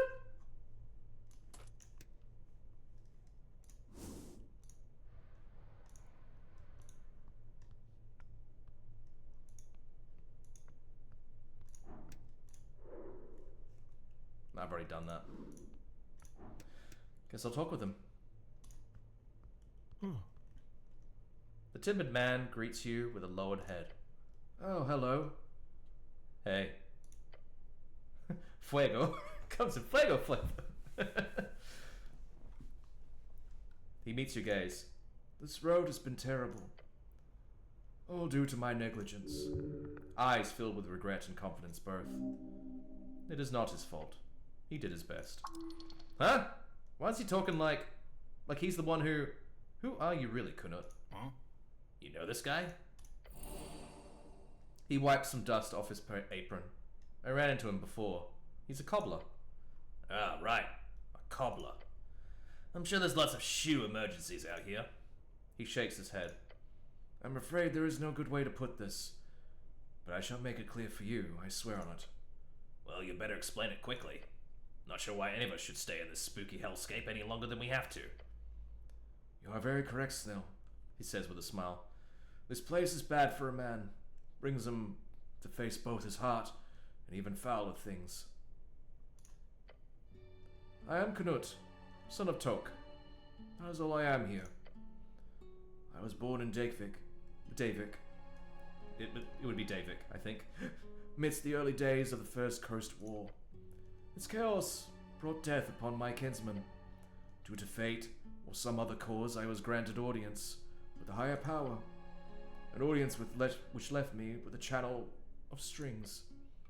All I knew at the time was the inescapable risk of staying in those lands. Pushed to action by my brother, Toll. Oh, we know of Toll? Toll, Earth's brother. Hey, what? Look, I was suspecting this was Earth.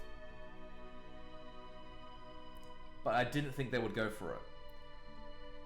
Pushed to action by my brother Toll. Okay. Earth's brother and mystical explorer of Ascan founded several towns along River Torna. Yep. Our savior. We saved 50,404 people. Approximately a quarter of the villagers.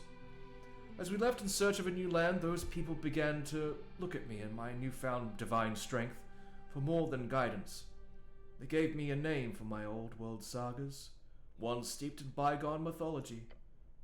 Look upon your god. They called me Earth. Hammer of Fate. That can't. How? He lowers his head once more. My existence is fleeting, stuck between the material and the beyond. This old man's weary expression tells you, rise. I am not one to bow to. Are you truly him? Yes. You see, I died like any man should, just a few decades later than usual. But here I linger, guarding this gate. For whom? For what purpose? Who knows? It's a bit silly, really. Toll would have loved to have seen it. This is insane. I don't disagree. That was my initial reaction to this first few years in this place. I assure you, I, too, have many questions. Your goblin companion clearly wants to ask something as well. He's waiting in turn. Ask what you wish. I know you have questions. This man has not spoken with another for a very, very long time. He'll be glad to talk. Say what you wish. This is your one chance, one opportunity to ask this legendary figure anything you want. Make use of it. You have everything to ask, and nothing. Nothing at all. Toll. Your brother? Yes, the old fool. Earth speaks with a sad smile. I haven't seen him pass through here. He must have died years ago, amidst his epic final adventure. But who knows, time moves differently inland. Maybe he still walks the endless wastes as we speak. Looking for Jaw's key. That is not a term you are familiar with. Make him elaborate. Jaw's what? Toll, right. Like Tollstad, Toll Square. I heard he was a real adventurer. He was, Snell. He was. Your god looks out into the void. Toll always wanted to travel. To understand Jaw. To sail and wonder. He received the circumnavigation blessing not long after we founded Norvik. Circumnavigation blessing. Any individual who completes a full turn around the coast is rewarded with an esoteric boon, suspected to be from Jaw himself. This usually grants the user the ability to cast the cantrip Prestidigitation at will. Nice. Yet he could never reach Jaw's point. After a lifetime of adventure, he still wanted to know. That is why he set off. Toll's leaving, the national holiday. My brother figured the secret door would be unlocked in the wastes. Once he crossed the really cold valley, it's called the really cold valley, which I later renamed Toll's Pass, my sendings stopped reaching him. The last thing he told me in that final message was, "Fear not, brother. I always find my way home." Thus I hold out hope. Can you see Norvik from here? Somewhat, yes. I have the ability to cast minor magic here, including a soft scrying. Soft scrying. He speaks like an arcanist. That essentially means he can peek in people and locations, but not for long, nor far from Norvik, presumably. It feels a bit tragic, of course, to be unable to interfere, yet able to watch. As you can imagine, he's been watching us. I'm sure you're the main spectacle. Your god squats down, placing his palm towards the lower of the light before him, tower of light before him. The closer to the pillar, the more I can see. Like your adventure into the city below, or your encounter with Gorgolash. You knew that troll? I did. I fought him, you know, all those years ago. Every time he would flee, regroup, and try something new. A smart one, that Gorgolash, a tough leader. Big leader, if you will. Right. That was his original title. Big leader Gorgolash. A monster. It's a pity he wasn't slain before. Pity. It was pity that drove me at times. Pity and mercy. Your god looks away for a few seconds as if using the void to take in your words. I destroyed his tribe, Ragan. His kingdom, his people. Took it from him. Without any kind of fair fight. I struck for my own need. And I was well rewarded. Perhaps it is a pity I did not follow through, instead leaving him to the life of an undercoast vagabond. Part of me feels I knew him well. We dueled many times. Another part of me wonders if I should have taken the risk of diplomacy. At a certain point, it wasn't that far off from a 50-50. Would you have taken that? Attempted peace with trolls? Would you have followed through? Pity be damned. Never. Trolls are foul, unstable creatures. The answer is no. Every creature has the capacity for good, even a troll.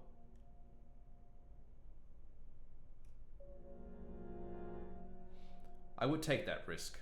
Anything to avoid unnecessary death. Even if the risk was the lives of your people. I would just do better.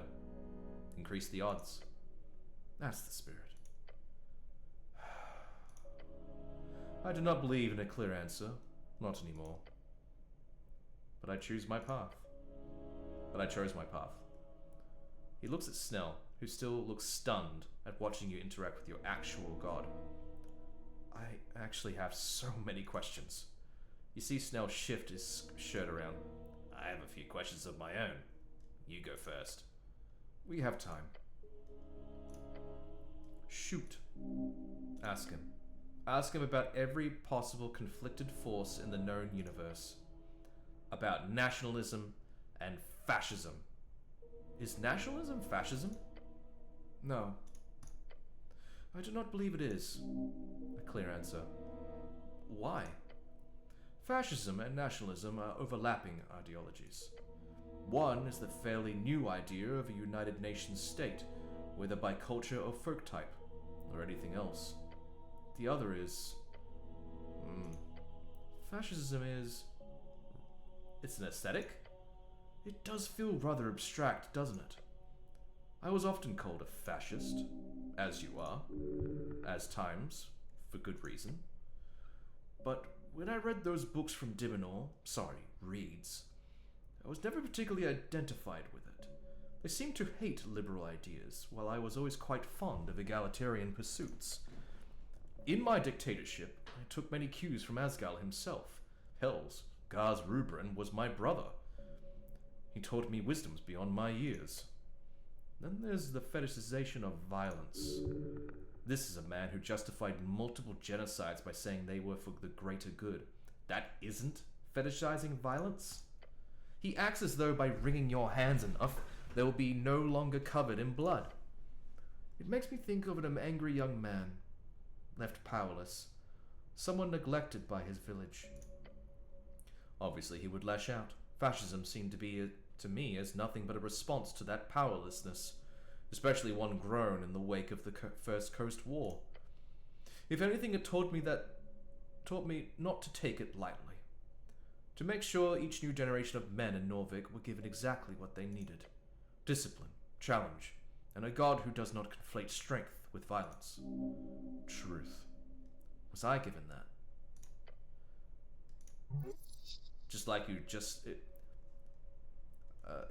yeah, true. Was I given that? Like you just stuffed a knife in his back. Damn. Pure pain. No, Ragan. You were not. Whether he had lived during your time or not, it would not have mattered. How is strength not violence? I wonder. True strength is, in my mind, your capacity for enacting violence measured against your ability to never have to. In a sense, this applies less to violence and more to any form of competency. A real man makes the best of himself, no matter what that looks like. He does it for himself and for the benefits of his tribe. Does that make sense? Your god has just asked you a question. What if a man makes himself into a competent weapon? What if he performs evil as that weapon? You ask for strength, not goodness. True strength is a tool. Real men come in all alignments. Take you, for example. You wield magic beyond compare. How long does it take for the average wizard to memorize a new spell? Just copying it into his spellbook? Hours. Per new spell? And you do it in seconds. That's no trick, nor is it only talent. Perhaps you have a knack for the esoteric. I won't argue against that. But think about those sleepless nights. Those years you prayed and studied and read. This is what you are now. This is your calling. This is exactly where your people need you. Yeah, it doesn't feel like it. I know it feels like you're slow sometimes. Oh shit! He kind of picked up on that. You will fall apart. I know you're fighting to stick with it, with every step you take. But my father, a man of many idioms, once told me, you don't have to be anything but the best of you. The rest, the village takes care of that. He must have gotten that from a book. What does the red eye mean? You mean the symbol we used? That was adopted from existing symbolism. Yep, that makes sense. You would be one to figure that out. I never meant to build a religion, you see. But when we conquered a city full of ruins with that red eye all over the place, I think it was Arg who came up with the idea to call it Earth's Red Eye. Turns out, it was an albino lion warlord who held the ruins over some time before the trolls took over. A one-eyed albino. One red eye? The old man points at his own very much dark eyes and laughs. Worked out fine, though. Allowed us to spend more time on public works, rather than shrines. Are you really a god? Jeez, what a response. I had the same power as all those big shots in the divine era. Make a god of me or not. It is a banner I've carried for the sake of unity. If that banner ever grows useless, burn it. Let something new rise from the ashes. Humility is the sign of a real man, divinity or no. Not a god, just a very powerful man, clearly. A god, a spirit, a memory. I pray to you. Yes, you do. I cannot always hear it clearly. It's a lot. But I hear yours, that I promise. Your heart feels warm. How do you grant us clerics magic from here? As you've been taught. I channel the divine through strings. Subconsciously, though, or maybe like instinct, I'm an old hand at this by now. Might be the reason why I won't be allowed to move on, that I'm still needed to keep the channeling going. Which makes me think of all the other dead gods out there still connecting those thousands upon thousands of clerics into their sources beyond. That's awesome. In a sense, yes. I am happy to fulfill my duty here. keeps me sane. But I wonder if the Mender feels the same, or if the Lady Fair holds down the fort in some other tunnel. The implication here is quite intense. Incredibly. He talks about it as if it would be no big deal. I wish I knew more. Once I am forgotten, maybe I will get to see through this gate. To go wherever souls go once they pass. Deceased people who are resurrected do not remember anything in death. Maybe there is nothing beyond. Through the gate, it must lead to the source, to the gods truly beyond. One day you might gain that knowledge. For now, focus on the material. That will set you free. I think I need to ask something even more important. Yes, I know you do. You have something to ask? Of course, it's a god. But there's no rush. You should ask about Gorm first. And I'm thinking of how to formulate this question I've got. Take your time. I need to ask you about Lord Gorm. He takes a few steps forward. Gorm. A man of principle, of bright mind and whole heart. I loved him like a son. It broke my heart when I saw him descend in such a way. You saw his plan? Not at first. But it did not take long for me to figure it out. I cannot say where his mind was, but I know his heart was placed exactly where I had taught him. Selflessly. He would give himself to any cause. Unfortunately, he proved my teachings terribly wrong. Irv did not possess the ability to interact with Gorm in any way. Why couldn't you speak with him?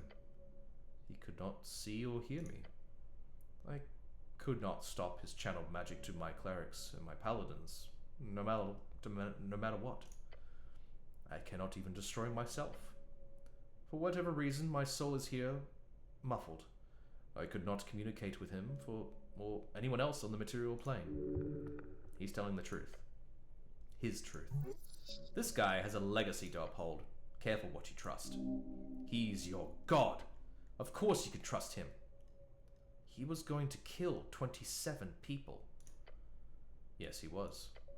It's important to remember one simple fact. Nothing he did was evil. Everything he did was for the ideal of good.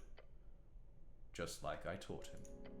He turns around and gestures towards the stairs, so you cannot see his tears. Look how it ended. His bones hitting the pavement so furiously. He's crying. Tears of regret. I thought I knew everything at one point. As if I had somehow unlocked the truth of life itself. It was so simple. Your god turns back to you, his eyes tinged with red. Goodness alone will bring the world to evil. The words of an arcanist, I believe. He's quoting Prax, how conflicting. But Gorm spoke the truth. About what? He wipes a tear from his cheek. My legacy.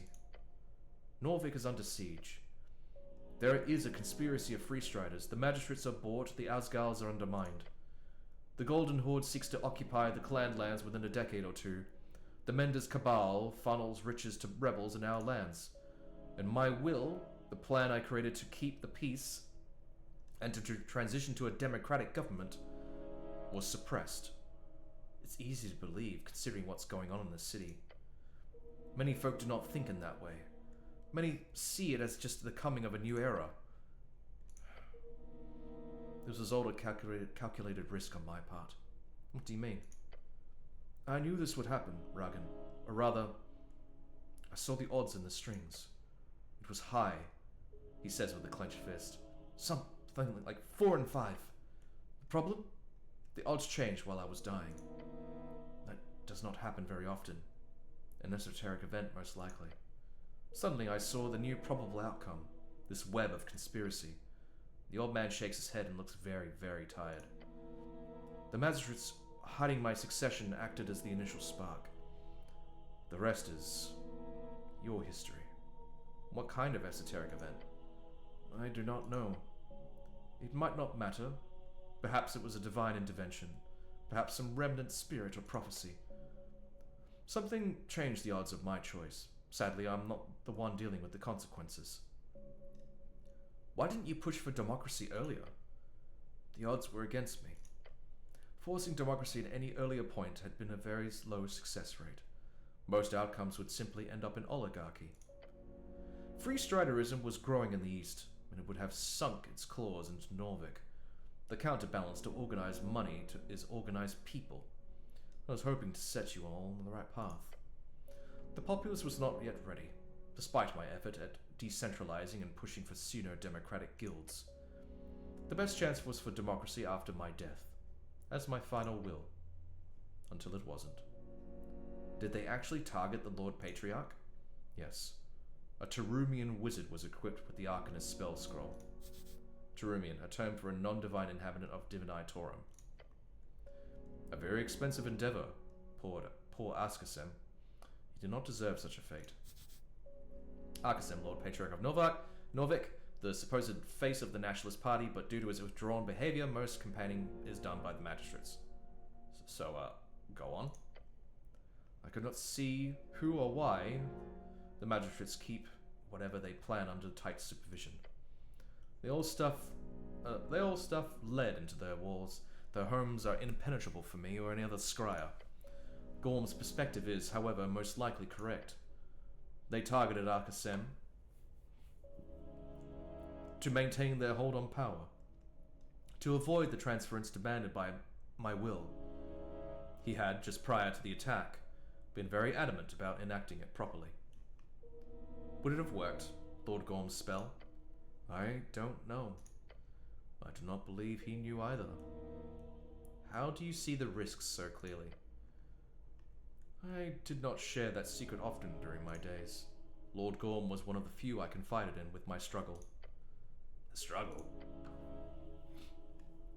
The one placed upon all of us gods, he says while making air quotes. We can see outcomes in strings. Not always, not clearly, sometimes like a play in the mind. Sometimes an assured vision, but always there are odds, a choice, a chance, a risk. Interesting. I wonder if that's like, rolling the dice. When I worked at my father's shop, I would work on a shoe and see exactly how, 9 times out of 10, I would ruin the leather. As I grew better, my skill improving, the odds would change. Soon, I'd pick up a boot and see 2 in 5, 1 in 4, then 1 in 10. Sometimes I'd still fail, but seldom. Over time, that simply turned into ever greater visions, along with greater power. You can see the future? Potential futures, along with the difficulty involved with reaching them. It is not divine providence, it's just probabilities. That's why you left your homeland. Yes. When I took my people to sea, we had a 50-50 chance of survival. When I saw Ascani, those odds went up. Every step of the way, I made decisions aimed at increasing those odds. For you. Meek? I hear name? Is it safe? Who is old man? Hello, Meek. Him included, yes. Old man, you Meek? The fabric on your scarf shifts nervously. Me? Among many. Us? Snell, too, yes. The Earthfolk? Them. He nods towards Snell. And others. I realized with such power I could protect and serve more and more people. And yet at a certain point... Where does my tribe begin? Who do I define as the other? I had to choose. Why must there be another? My choice was the Earthfolk and the exiled dwarves, united creed, bound by this great city we built. I focused on increasing the odds for that creed, to assure the security of Norvik and its ideals no matter what. No matter what, huh? No matter what. For almost a century, that absolutism has been the source of immense life and pain. Absolutism?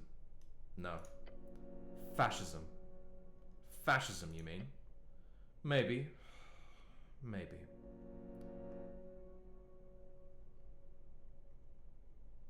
That must have been difficult, to choose between your people or violence. Difficult. More so in time, more so when the corpses began to pile up. Glad you made the right choice, though. Takes a step forward. At least you had a choice. The old man keeps his eyes on the goblin and places his hands behind his back. Not with anger or sadness. Earth wants to hear him out. You're responsible for the genocide of my people. Yes. Yes? Just yes? Your god says nothing for a few seconds, then he nods. Every horrible thing you have heard I did. He looks around the void. He clenches his jaw and clicks his tongue a few times. Then he holds up a finger. I have one question. I've thought about it for a while now, my whole life, really. I need to ask it. I want to hear it. Why do you just kill us all? His words leave a silence across the water. What a question. The old man furrows his brow. No, really. Why leave us in this half-life? Because what is this? He says. He pulls at his jacket. This? We're not human. We're not dwarves. We're not goblins. Take away our language, traditions, our stories. You put us into holes expecting us to form into something suitable. But what is that? What do you want? The outburst causes you to shiver. He is screaming at your god. The balls. If you can see every outcome or whatever, why the fuck did you pick this one? His words dripping in sarcasm and rage. Earth allows the goblin to end his speech, listening to the panting echo across the internal waters. Then, without lowering his head or averting his gaze, he says, I was going to. I told myself every goblin on those red hills needed to die for the safety of man. That folkmord was necessary. That without clearing these lands entirely of those hostile natives, there would be nothing but perpetual war. After establishing Norvik when the trolls were scattered and the coast was ours, if I had left your people alone, I saw a guaranteed future filled with inevitable clashes between goblins and humans. Those clashes would lead to more animosity, more hatred, generation after generation seeking more blood vengeance against an entire people. It was one of my clearest visions. Radical fanaticism, goblin armies funded by hordes of elven treasure, years of warfare in Verdun. Trenches for miles and miles. Trenches! Then more factions joining in over the time. It would risk another coast war, simply due to the fact that humans were never meant to live here. We were never meant to take these lands. Yet we did. I did. I made that choice, because every other meant the death of my people. In exchange, I doomed yours. Snell stares at him stone-faced. Okay. So we're fundamentally incompatible and you took our ancestral homeland. Great. Composure. The goblin wants to do this properly. He's trying to calm himself. You can get a question in. Incompatible, huh? There were many extreme differences between human and goblin cultures. Religious practices, views on governments, some of it based on biological realities, some on environmental necessities. My vision did not show a path of reconciliation between them. I think it's proven that we are perfectly capable of living and working together. Yes. And I did see that potential. For one, goblins had a similar warrior culture to us Vikings. They had a collective mindset not too unlike the dwarves, a clan structure similar to halflings. But the path of unity was not in any way realistic. Neither was meeting in the middle. At least if my vision were to be believed. That was a terrible choice. I could talk about my perspective for 100 years, and you would still be correct in your assessment. It was terrible. Snell turns back around, glaring at your god. Now, why am I alive? Why did you spare those 3 tribes, Earth? Yes, the answer to that is simple. I gambled. The Battle of Moor Grib, Western Verdun. In the 6th year of my campaign, the leader of the Craig Thorn was brought before me in chains. He demands a duel to the death. His name is Cran. To restore his strength for a fair fight, I invite him to eat with me. This goblin speaks Dwarven, Diminorian, and even some Elvish.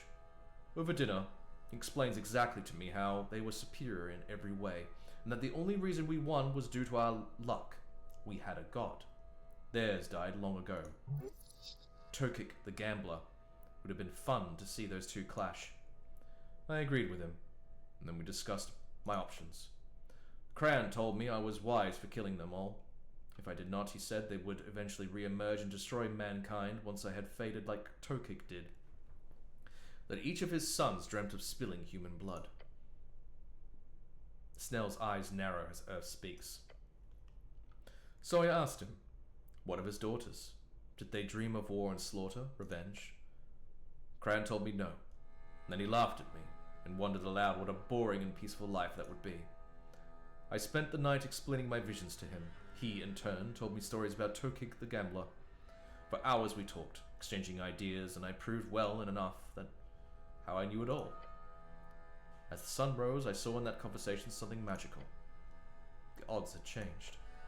Not by much, not so significantly that it changed my belief, but enough for me to make another choice, a gamble. I gambled on a path where humans and goblins could live together, in peace. We signed a treaty the next day. The forced assimilation of the three tribes was carried out. Cran served me well for 12 years, overseeing the migration to Norvik. This was the only plan of action I could see without a success rate above 50-50. Success? Yes. A successful genocide, yeah? What's your definition of success here? The same as always. The least amount of death over time, as far as I could see. But not for my people alone, not this time.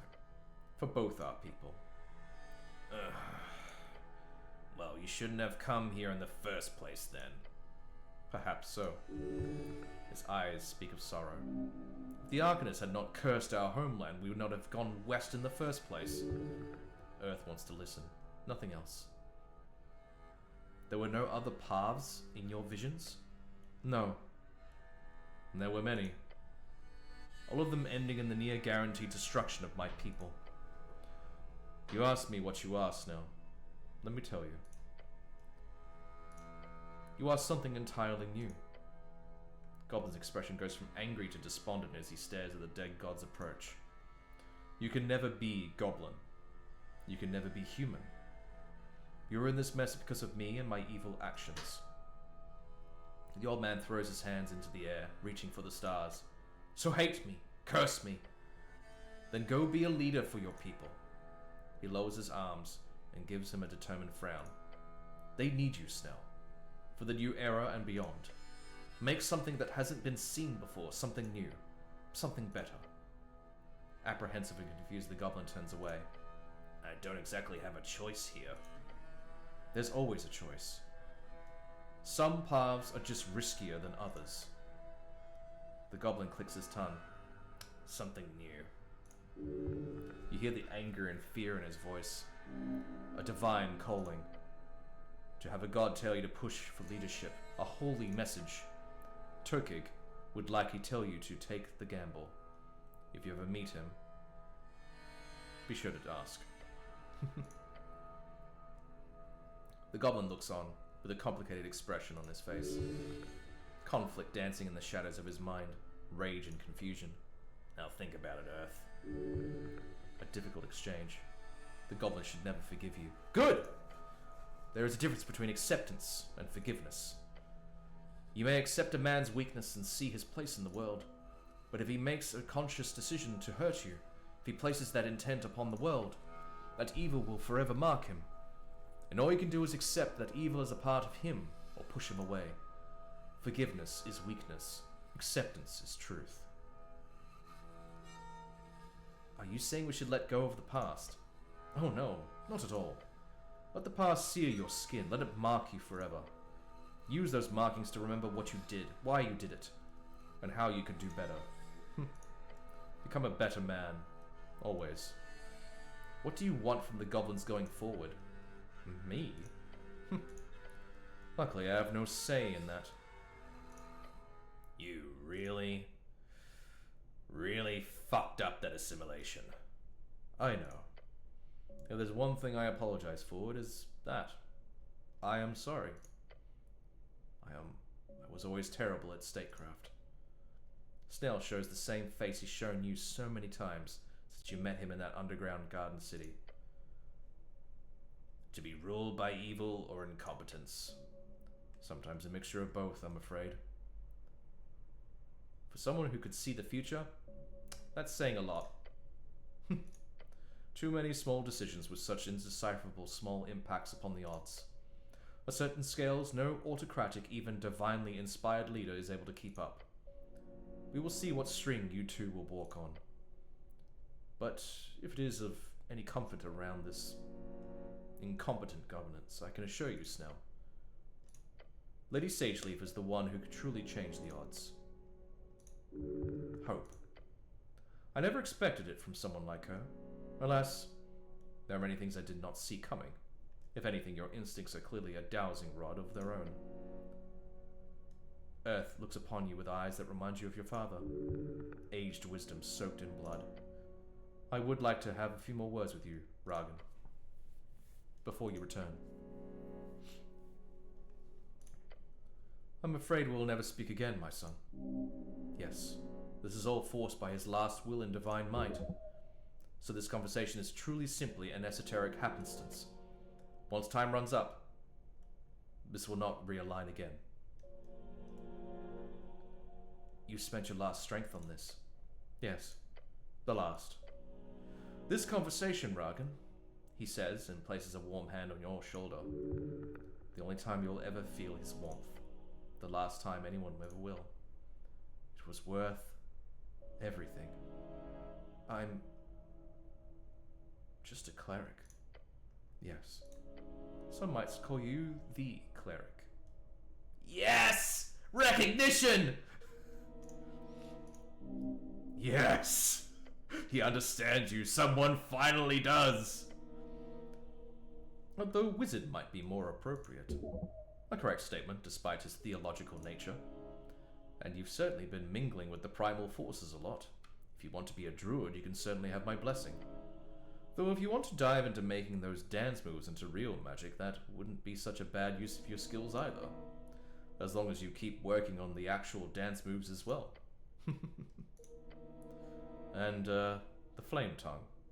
Keep it. It served me well for many years. Gorm would have wanted you to have it. Despite everything, he was a good man. A good man. The words cause you unease. Alignment is as subjective as jaw, nothing but intent. A man will see it all burn before he accepts utilitarian evil into his heart. Goodness itself lies in the heart of all folk. It is not built under the whims of a cleric, no matter their intent.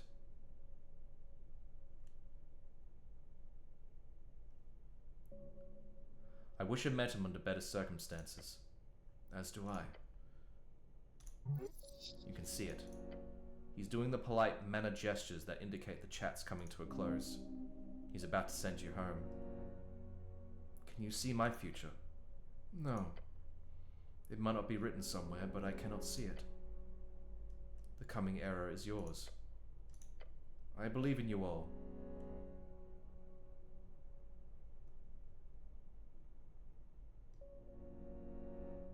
Oh shit. I don't want to accept him. I don't pray anymore. I know. It's good. I am but a channel for greater things at this point. You will carry skepticism in your heart in the face of gods and ideologues. That will serve you well, I believe. I will tell you one thing, though. Do you remember your prayer, Ragan? The one you always repeated to me at the end of your hard days? My prayer? Yes, the one. Oh, the prayer. You repeated it many times. It was a cry, a pleading. At the end of a night, at the library after working hours at the kiosk, when your body was broken past days of Earthguard training, in bed at night. Not from all. It's mostly noise, as you can imagine. Interesting, as a channel for a greater power, he must pick up on all of it. Yours, however, was such a simple prayer. That's what stuck with me. Earth holds up a finger. One thing you asked me. All throughout your life. It has never changed, not once. Right. That. I do not promise things lightly, but I can promise you this, my son. There is a string to follow. One where your prayer is answered, I swear to you. Your father is proud of you, for the man you have become. For the man you will be, my lord. You're not alone. And he takes a step back, his eyes shimmering in the faint glow. He looks down into the water. It is time. The election has begun. What, right now? Right now. Funny timing, isn't it? Wait, as in now? It's already... Shit, I've got so much work to do. Your god holds up a hand. No worries, Snell. I believe Miska has covered it all. She will be glad to see you back there alive. Trust me. Oh. Yeah, good. He is flustered. What will happen to you? Oh, I'll get a good rest. That's most of what I've done here for the past 27 years. I'd wager the rest of my strange existence will be just the same.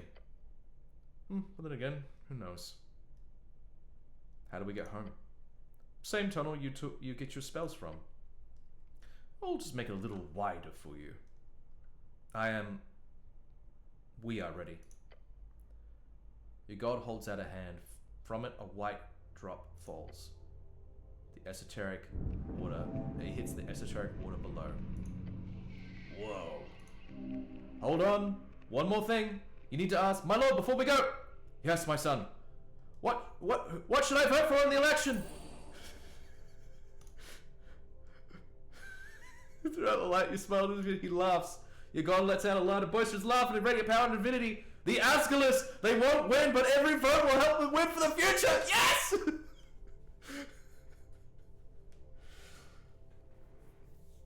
Oh.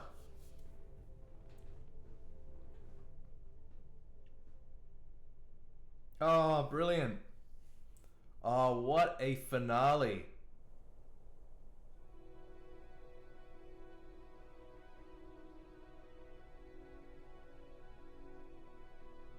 Oh, there's all the people.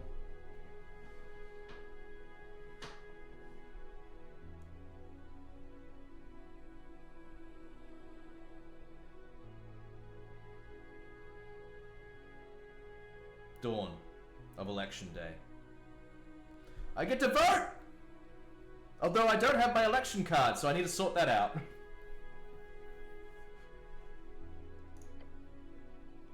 The city roars around you. Flocking the streets, hundreds seek their designated polling place. And you lie on the central street of Tolstad, having successfully made it to election day. And...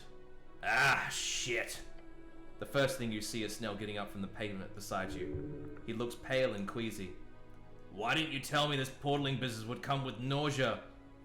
You need to man up, buddy. Oh no, I've got enough manning done for one lifetime. I'm manned out! You've manned out? I'm manned out! Stretches a bit, then takes a glance around the crowd. Old man was right. Election sure has started. So we lost, what, maybe 8+ hours? Something like that? Maybe less? And we're on the right. Are we on the void for about an hour? Give or take, right? Don't ask me, I'm not a math guy. I'm an esoteric guy. Right, I keep forgetting. He mutters and looks like he's about to throw up as well. I wonder what would happen if we stayed there for longer, like a month? Would we have come back years later? Who knows, Snell? Doesn't matter anyhow. We're back and we're safe. I hope. Yeah, I think it's pretty safe. The goblin takes in the sight of election day. He breathes the air. His shoulders drop. Everything is fine. Nothing is wrong anymore. A relieved smile on his face. Right. Game plan. It's not that late in the day, so there's no rushing and voting. But they won't close the polls until 9 o'clock.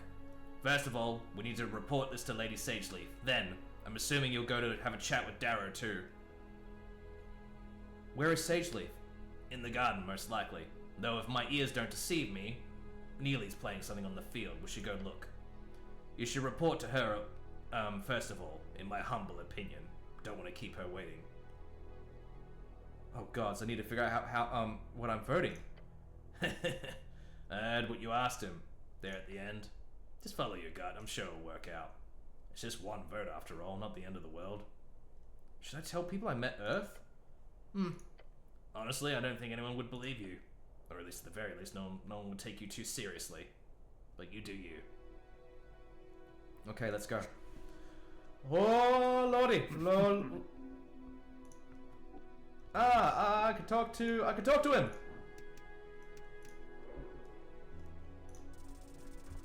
Nah, still crap. Nah, okay.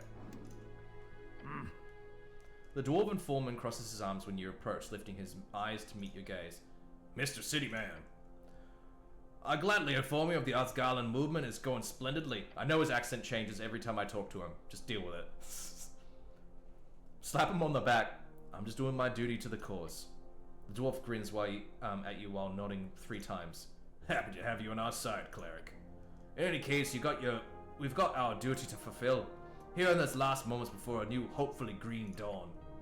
Make sure to put down your vote in a wise way for the future of the city.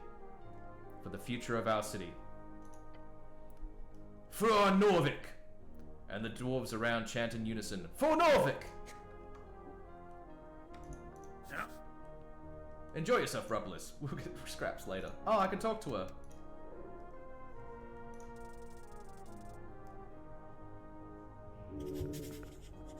Oh, I still don't even get all the way through.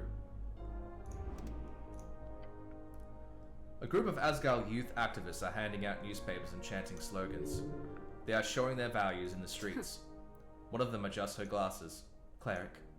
Thanks again for the ink. We managed to, just before the deadline, get each and every copy sent across the city. The girl moves up a stack of newspaper with a grunt, then looks at you. The election issue is going out well and enough. Tough. I'm still pissed that I had to change the article. Feels like such a waste. No angry customers, though? That's the problem. We want a splash to be noticed, otherwise we're just another minor zine. Nobody will bat an eye at this. Oh, Dissa, there's still some good stuff here, her halfling friend mutters at the side. I didn't get to speak to the fucking, the halfling! Oh, shit, I forgot to do that quest! Ah, shit. Ah, well. Yeah, I'm just saying, getting a reaction is good. That's exactly what the youth Asgards are all about. Confrontation, evaluation, and intense debate. That's what Mirren has always said. I mean, she still does, just for a full woman, and not as our boss. All of a sudden, she wobbles a bit on the spot. Her eyes grow dim. Modissa! Her dwarven friend grabs her this time, and in some support as she gets steady. Oh, god damn it, she swears as she rubs her temples. Thanks, Zerba. You okay? Yeah. It was a long night. Modissa didn't stop working until, well, we went here. The halfling taps Modissa on the arm with a rolled up copy of the chant. Not again. You'll get yourself killed if you work this much. Yeah. Get back to work, you two. The human grunts and clicks her tongue. You better read a copy, and then go spread the word. Asgalim is the future, and we're the future of Asgalism.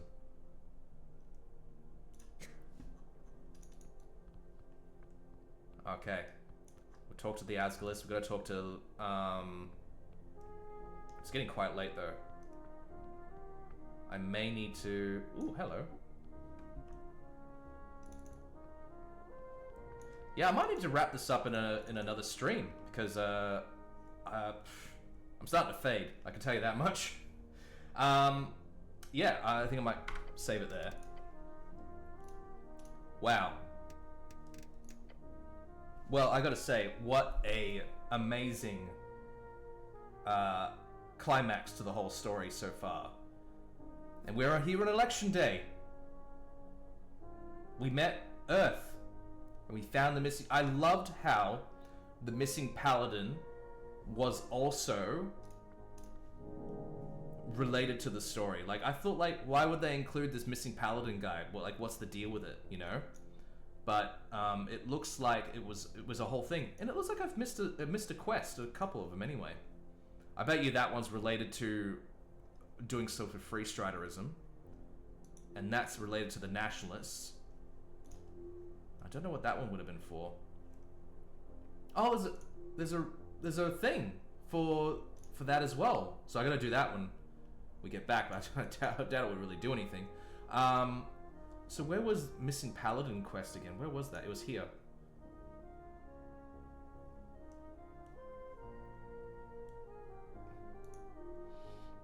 Oh man, I gotta talk to Lord Darrow as well. Oh boy. Yeah, definitely have to finish this off in another stream. Just want to say thank you very much for watching. If you're watching this on YouTube, this is I think the 13th stream for this. Thank you very much for watching up until now, if you have been. Yeah, what an amazing sort of story, what an amazing sort of climax, and we're not even really done. We're not done. I think the next stream is going to be the last, obviously, for streaming Esoteric Ebb for myself. It's been amazing to not only stream this, but to also just kind of get back out there with a lot of stuff to do with, I know I'm not making YouTube videos, but like, you know, I do want to make more of a thing to do with, to be active in creating things again. And I think this kind of game is the sort of thing to kind of push me into that sort of creative sort of spirit to make something, to talk about things like that again. It's just been thoroughly entertaining to play this game. I reckon easily this is in my top 5 favorite games. Disco Elysium being number 1. And yeah, I don't really have much else to say except if you haven't followed me already, I'm on Bluesky, Griffinmuffin. YouTube channel is Griffinmuffin also, if you want to catch my YouTube videos on there. And I guess that's it from me. I hope that wherever you are, you have a piece of happiness to hold on to in these times. And yeah, I hope you have a good one.